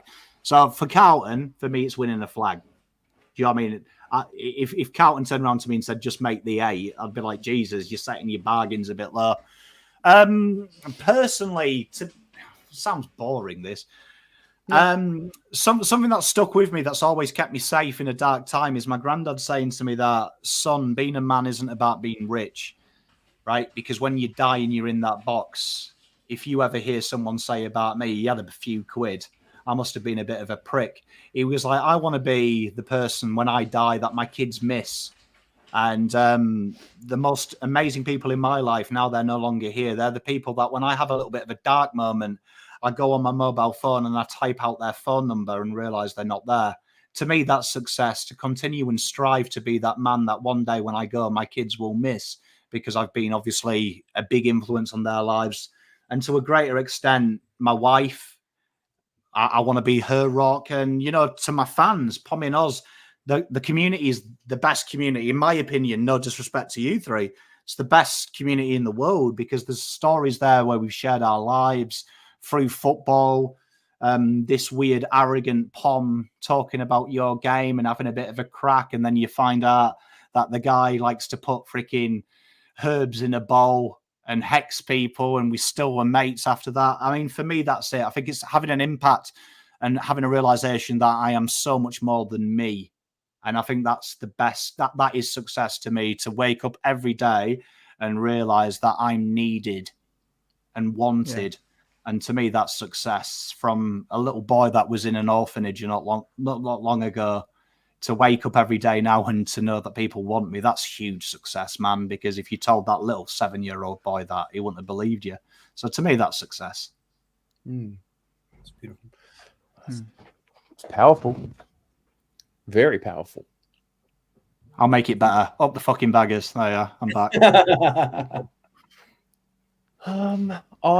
When it comes to Carlton, I said this last week, and it probably prompted me to ask it this week. I'm less around the outcome with context. So I thought last year was a success because of what had happened, and the hole that we had gotten to. So the context of the entire season, and also never playing finals before then, for a long time. For me, success with the club, I mean, it's constant improvement. This year, for sure, the flag, I genuinely believe we can win the flag. If we make it to the grand final and don't win the flag, is it a successful year? I think we will look back on it as a failed season. So in that regard, I think the flag is where I have it for this year. But I also understand that it's an infinite journey. Not with this group. This group's got a window of, I don't know, 3, 4, 5 years, hopefully longer, hopefully 10 years if we can create a model that keeps churning out great sides. So I look at things a lot more now from a journey point of view. I think when it came to the channel, at the very beginning, I probably used to think the little milestones were success. If I ever get to 1,000 subscribers, if I ever get to 5, if I ever get to 10, if I ever get to quit my job, if I ever get to do this for a living. And then you get there and it's like, what does that mean? I'm successful now? It's like, no, it doesn't. So for me, it's, I've never liked being defined by what I do. I've been really uncomfortable by it. I was really uncomfortable when I was working as a lawyer because everyone around me was like, oh, well, you're successful, you're so smart. And I didn't feel that on the inside. I was like, no, I'm just me. I don't like being boxed in and labeled. So I think success for me is probably getting out of my own head at times and learning how to take control of my own self. I'm still working on that. But I think it's the main metric is more around how much impact is given through to others. I think serving is success when it's all said and done. Your family, your siblings, your parents, your community, your colleagues. So for me, that's related to me. I get a kick out of seeing the team grow. It's really weird. Obviously, I lead this channel, but I don't think I'm a number one in all areas. Have no issue working alongside. Have no issue lobbing a ball. So I think it's just figuring out that part of my life, which I haven't yet. But yeah, I think I've just rambled. But something in what I've just said is my definition. Yeah, no, that's good. Spot on. I like what because I'm reading the comments as well. I like what Nick says. He says success is being able to fulfill your purpose, which I kind of like. Yeah. Yeah, that's good. Definitely feel that is. I feel that more with my life now than ever in my life, for sure. Yeah, I'm very fortunate to be able to say that because I never used to say that. But just because it's here now, that doesn't mean it's here forever. So there's that. 100%. And that it kind of goes to what I said last week, where we got to stop and smell the roses, like and it sounds like you're sort of doing that now. If you can sort of see that you're fulfilling your purpose, that's incredible. And I think it's a testament to all of us as people and all of us as sort of fan channels and what we've been able to create in our own sort of right and in our own sort of way. It's fulfilling a purpose and a role, and yeah, it's good. But I think also that something that's important for the three of us, not Pom. I mean, we're not fathers. I think being a father is a great test of, or parent, mother as well. But we're going to be fathers one day. I think raising children is a big part of your success as a human being, because you're contributing to the world beyond you and when you're dead. So that's another part of my life that hasn't happened yet. So that's why I'm saying, like, yeah, okay, you can point to things that are successful in our lives now, but does that really matter? What really matters? Yeah. The goalposts change all the time, don't they? They're going to change again. Yeah, exactly. When we have kids, they'll change again, and they'll change again in years after that. It's that's the joy of life, isn't it? That's the joy of life. As long as we're always growing, and as long as we're always, true to ourselves, we'll always find success and we'll always find that sort of purpose. Yeah.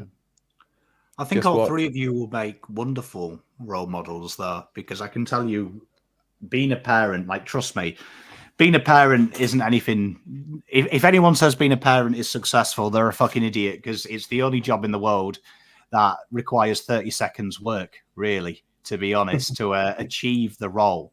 But to earn the title, it's a lifetime of endeavor. And I think all four of us here share the same views, hearing all your answers, that it's your fans that make it worthwhile. And a dirty little secret, Carlton comes second to the people that I get to engage with. That watch along isn't as exciting for me if I don't have the energy to bounce off on and the enjoyment from you guys and girls.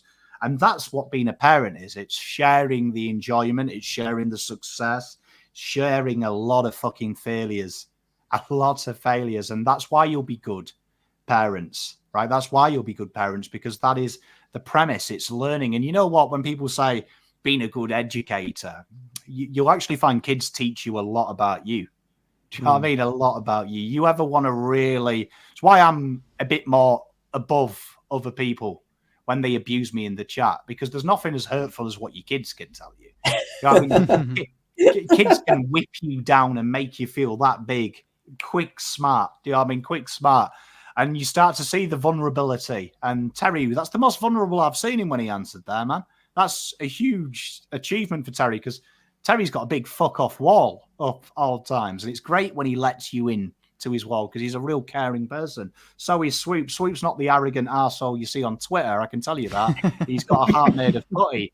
And you know what? Believe it or not, Jake does crack a smile. Off camera, he feels, chat. And that's it. When you have kids, they're the great equalizer. But you know what? My best advice to anyone without kids, mother or father, is fucking make your mistakes now. It's a lot easier to make your mistakes now before they're here.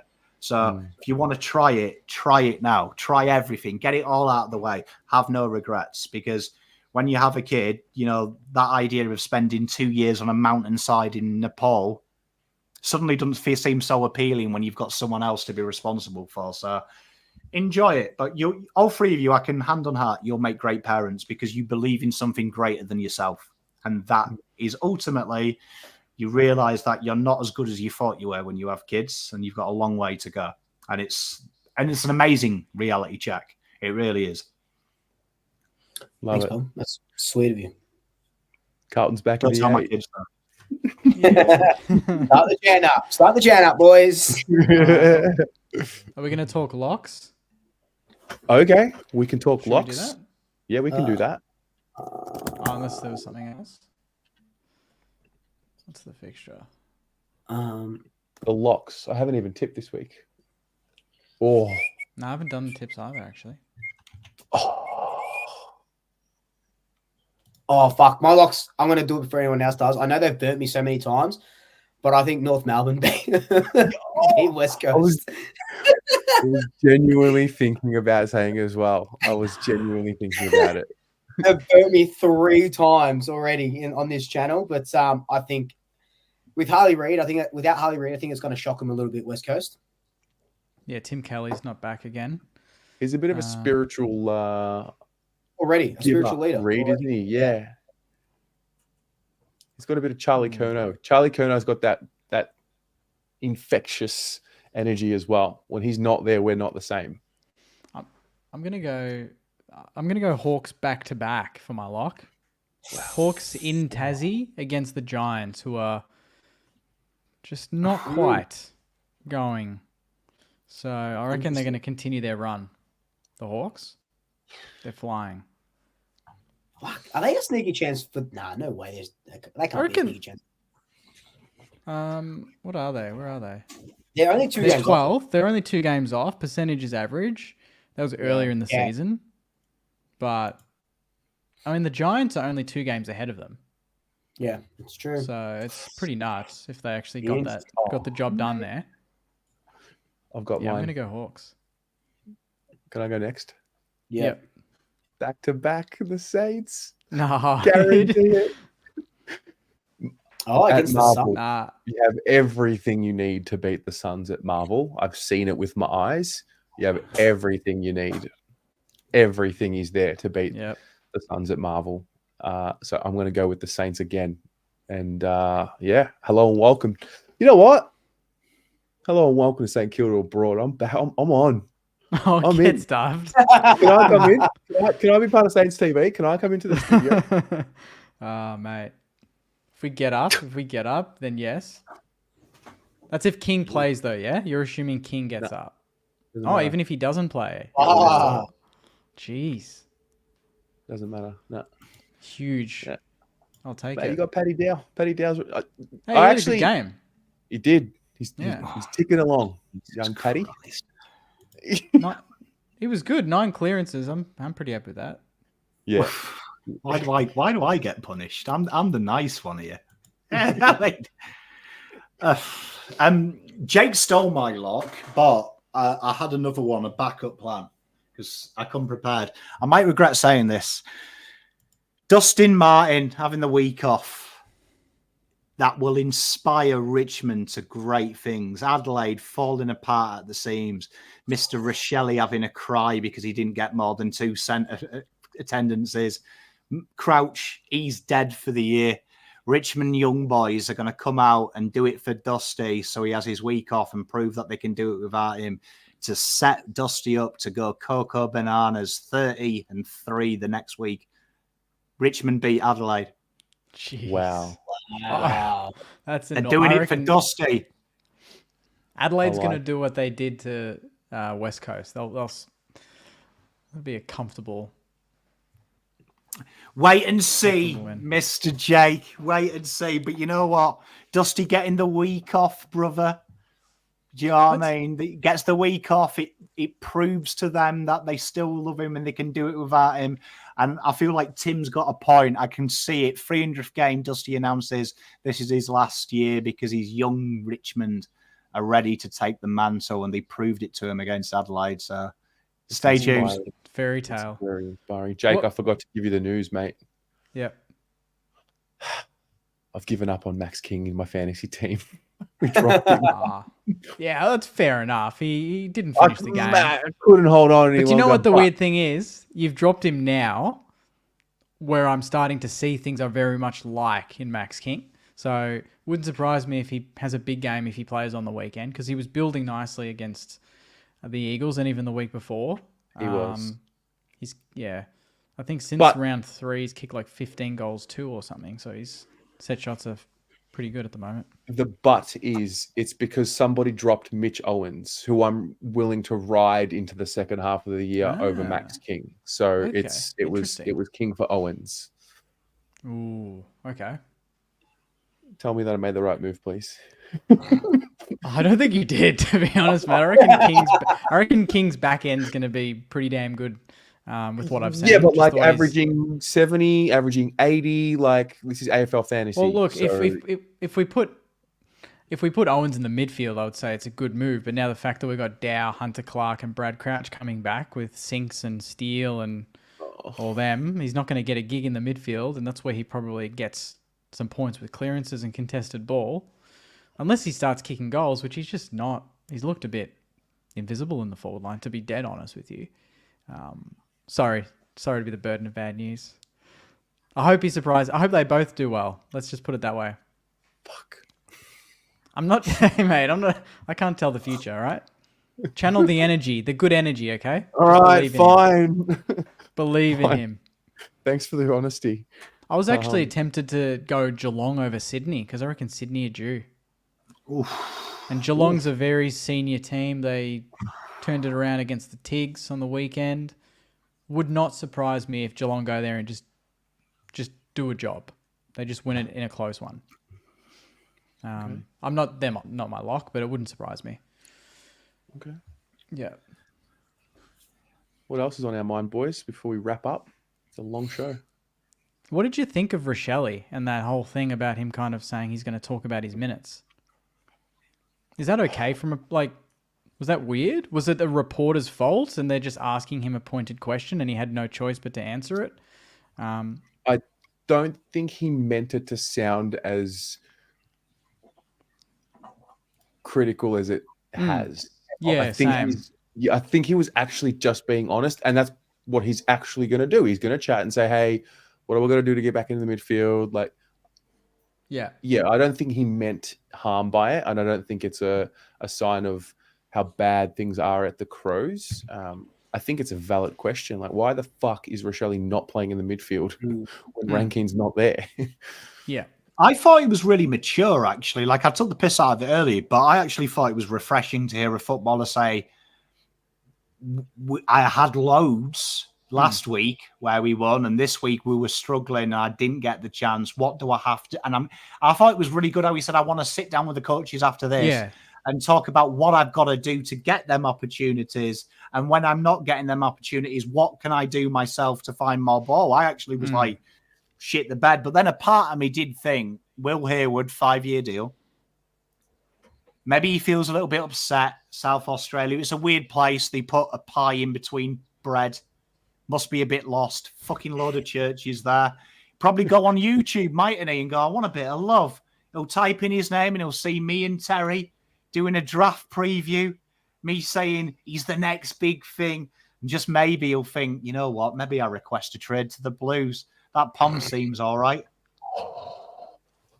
Wow. What we Come would on, do Josh. Come on, buddy. We made a Rude. mistake. Come. I'll look after you, brother. What?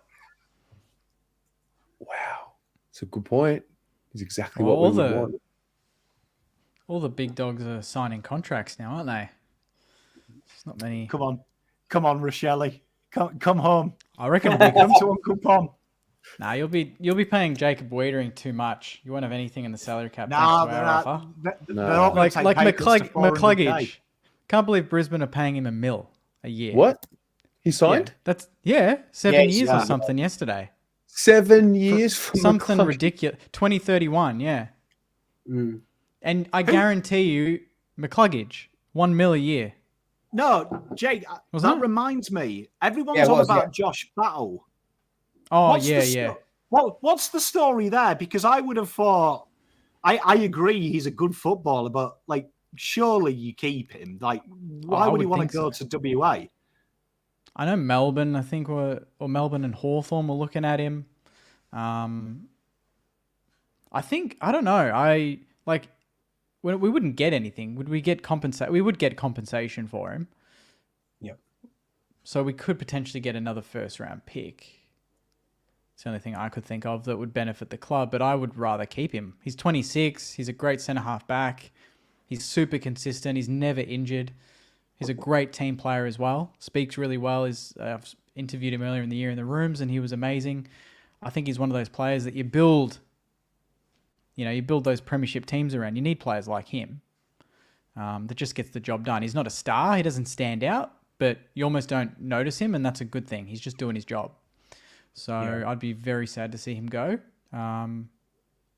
If we got a first-round pick, then we use that to get another player, maybe, but I don't know. I'd rather keep him. And I wouldn't. And your war chest, who are you looking at? Who's your dream, like, realistically? Like, who's the dream? I mean, the only one that to me seems realistic is either Brayshaw from Fremantle. I think he's a gun, or LDU. Yeah, I'd tip LDU. I think LDU is the top of that list from what I've heard.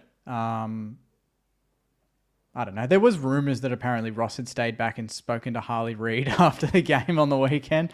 I don't know how true that is, but I mean, honestly, I would throw $2 million a year at Harley Reid. I'll take him off, take him from WA. That'd be nice. But LDU would be nice. That'd complement our midfield. But there's not many players out there anymore when you think about it. Do you really need a star? Yeah, Well, they do.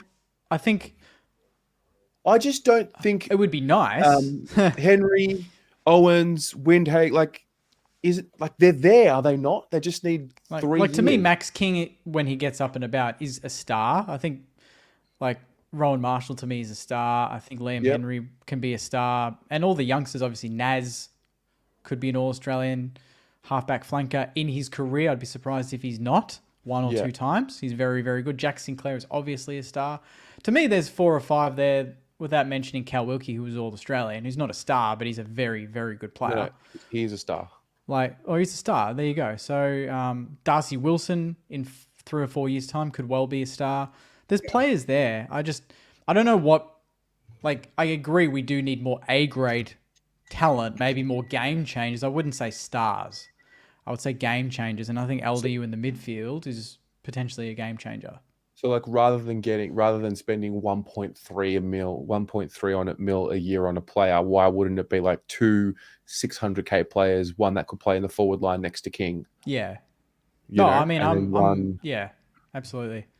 I think I wouldn't want to blow the war chest on one player. If we could manage 2, that'd be nice, But if they've played battle league, we've got 20 players that are out of contract or something. It's crazy. Jesus. Well, you got Sauce, mate. He's gonna do. Sauce will do his thing. He will leave no stone unturned. I can help you with your off-season content now, though, Jake, because I am an expert in Sauce. Proudly got all of his picks, including 2 of his rookie picks, I might add. So I am inside Sauce's head. But I'm going to give you a head start, right? In the draft, look for players that have done an ACL about now. Right?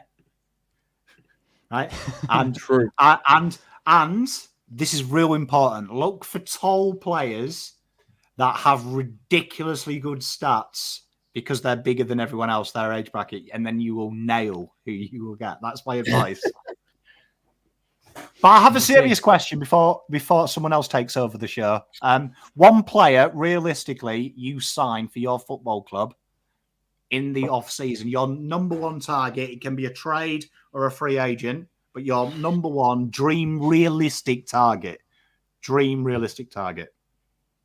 Based on everything now that we know, it'll be Bailey Smith. That would be my target. I would have said, I would love if we don't. The thing is, we don't have a lot of commodity to trade at the moment.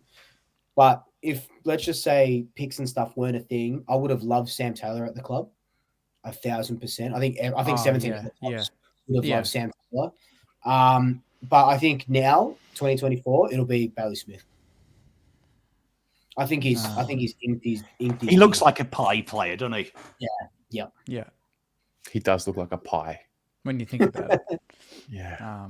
Has the best draft interview ever, I think, as well, when he said that he proudly doesn't drink, and but he loves going to raves. And we've all got that mate who never drinks but double drops. We've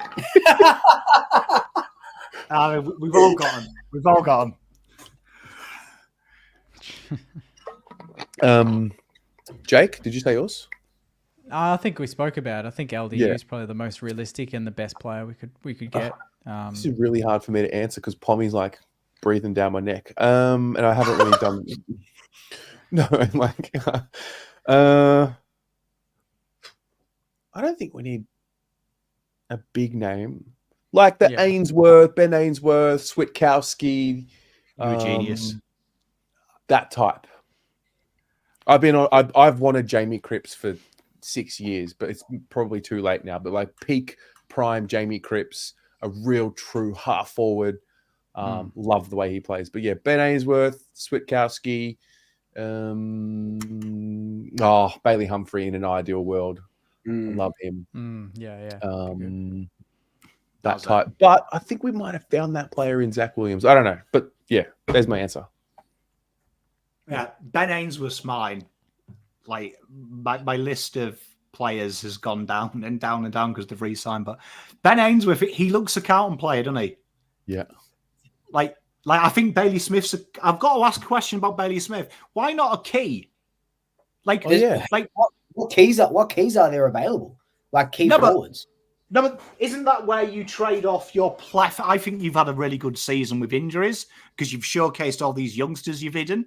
Like Ed Allen looks a player, Finlay McRae looks a player, even Reef McInnes. Is this a time that you maybe, like, would you maybe go to St Kilda, who I disagree with Jake. I mean, it's his team. He knows his team. I think you've got the stars. I think you lack your Blake Acres workhorses, like the guys who are going to get dirty so Filippo can just stay at the half forward and kick goals.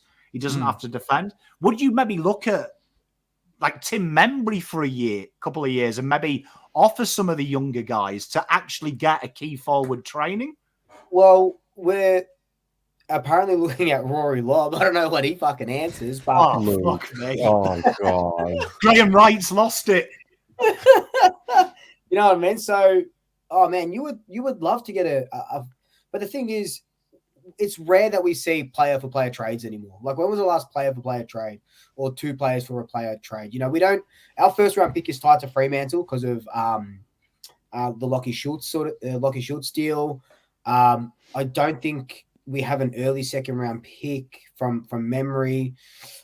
So it'll just be hard. Like, in an ideal fucking world, you want a king through your doors, you know. But it's just not going to happen. We've got to be realistic, and people will say, even like mid-season, people are like, draft a key forward. There was no fucking key forwards to draft. Like at our pick at pick 11, like there was no one that we could take. So yeah, you want one, but yeah, unfortunately you have to go through the draft for that stuff because they're just not trading these guys off. Yeah. Would you look at someone like if you were Collingwood, would you maybe look at trading some assets though? Like, it is now the time, because you know when you talk about Bailey Smith, I just think you've got a lot of Bailey Smith type players. Like, would it make more sense, like, looking at maybe like a Jordan De Goey, like maybe trying to cash in on him now? You've done it before. Graham Wright's gone bold with Trelaw. Yeah. Is it saying, right, okay, Ed Allen, he's ready. Let's risk it and trading him out to bring that asset in today? Oh, I think Finn McRae goes. I don't think Finn McRae plays next year. I think we've seen the last of Finn. I know he signed a contract extension, but I think if any trade is done, especially with the Doggies, it'll be Finn McRae to the Doggies. Ed Allen, when he got drafted, 6 months later, they gave him a 2-year contract extension straight away. Like, they love him. They love him down there. He's got a little bit more. There was talks that clubs are asking the question of Joe Richards because he's uncontracted at the end of the year, and we've seen how good he can be. There'd be clubs lining up for that sort of small forward. But yeah, like, I don't know, like, we're doing it without Jordan De Goey at the moment, but he's such an X factor. You know what I mean? Like, just because you're doing it without a player doesn't mean that they don't come out and they're one of your stars. But if St Kilda want to give us a couple of first rounders for De Goey, like, why not? When's the last time the Pies? I mean, you just won the flag, so not that it's the be all and end all. And Myercheck's awesome. When's the last time you had like a real big spearhead full forward? 2011-12 when we had Clokey. Travis. That's the last one. Probably the last bit. And then we tried Quinton Lynch. We tried Jesse White. We tried fucking Jesse White. Yeah. Well, when you think about it, Myercheck was from 2018. So before 2018, it was pretty much. Yeah, Travis Cloke, Jesse White, Lynch, Chris Dawes as well before he went to Melbourne. Is that not bizarre that the Pies haven't had like a Coleman medal? And in the early 2000s, you had bloody Rocker and Tarrant. You're like, shit. It is. You know? But that seems to be your game style, isn't it? Medium-sized forwards. Yeah. So now it is. I'm surprised Cam Zurhaar hasn't come up because I feel like Cam Zurhaar is big game player. He's 190. It works with Myercheck, and I don't think McStay is a natural key anyway. He plays like a third. Cam Zurhaar, for me, arrogant personified. He is the next big thing. If he goes to Pies, he'll be a superstar. If he goes somewhere else without the limelight, he'll be shit. But I think Collingwood, it's made, isn't it? Because everyone hates him. Everyone hates Cam Zurhaar. He's the most annoying little player in the world. But he looks like prime time at the G, 90,000. And I know everyone hates De Goey. I actually think De Goey's behaviour has been impeccable over the last 2 years. He's become like a model of that football club, regardless of what you think of him. So I just feel like it's a good system. I'd be throwing the bank at Zurhaar if I was Collingwood. That would be a good shout. He's held off contract talks as well. But is he a free agent, Paul? He is, isn't he? Cameron, I believe he is an RFA, isn't he? Let's have a look. I've got my spreadsheet up. Cameron's a restricted free agent, yeah. So you just got to give him coin, and I'd imagine you're going to lose a load of coin on your books this year. Yeah, there'll be a couple of retirement. I reckon Jeremy Howe. I reckon Jamie Elliott, even though he's contracted for next year, he'll be gone. It won't be all the old guys straight away, but it's going to be interesting. It's going to be an interesting off season because our sort of mentality now, and we talked about it about 4 or 5 weeks ago, is the Geelong model. Just top up, just keep topping up with these 26, 27-year-olds, and then go again. What about if you go get what's his name, Riccardi from the Giants? Play him as your key forward. Fuck, I wanted Riccardi for ages. I remember when we were looking at him before he got drafted. Fuck, I don't mind Riccardi. If you guys didn't hate Charlie Curnow so much and call him a free kick merchant, like a Charlie Curnow at Collingwood, Terry. Charlie Curnow, I would even take Harry Mackay at this point. That's how much we need. That's the irony in all. That's the irony in all the banter that I see about, Charlie Curnow, free kick merchant, blah, blah, blah, blah, blah. I'm like, every single one of you would take him in a heartbeat. 100%. 100,000%. And the best thing about if we ever sign Charlie Curnow is that we get Pom as well, which is awesome. Nah. He'd have to convert. Nah. I could tell you all the nice things I've said about Charlie Curnow would be ruined in a video. Charlie, if you're listening to this, think of all the love I've given you when you were on the bones of your arse, on the precipice of being delisted. Fuck me, I backed you. I will turn into your worst nightmare if you go there. You will wish you would retired if you do that. Jesus.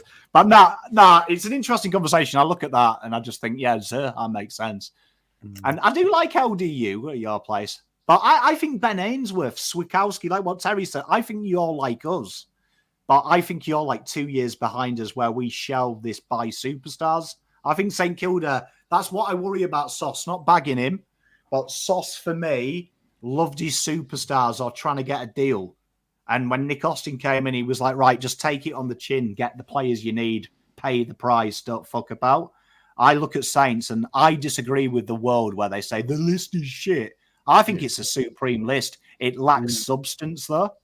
And I hope you go out this year, no draftees, and just bring in seasoned bodies. Like, I think you're a contender if you have bodies. Well, he fits a need. We wouldn't just get him because he's the best player available. He fits. Get up and about, Jake, mate. Start believing. Come on, Jake. Come on, Jake. It's 2 hours in. Give me a break. Jesus. Fuck me, Jake. All right, let's wrap it up because it has been 2 hours. That was awesome, guys. Thanks for being here. Thanks to everyone for being here. Yeah, sticking around. Good sesh. These fucking amateurs crying at a 2-hour stream. This is fucking half time normally for me. Nah, Pommy, thanks for being here, mate. It's always good having you on. Yeah, hey, my pleasure. Awesome. It's my favourite show I've ever been invited onto. Ooh, thank you. I mean that. Cool. I said it sarcastically. I really do mean that. It's my favourite show to be invited onto. Okay. Well, good night, everyone. Good luck to your teams. Yeah. Bye. Bring it See on. ya. See you guys. Peace. Yeah. Go Saints.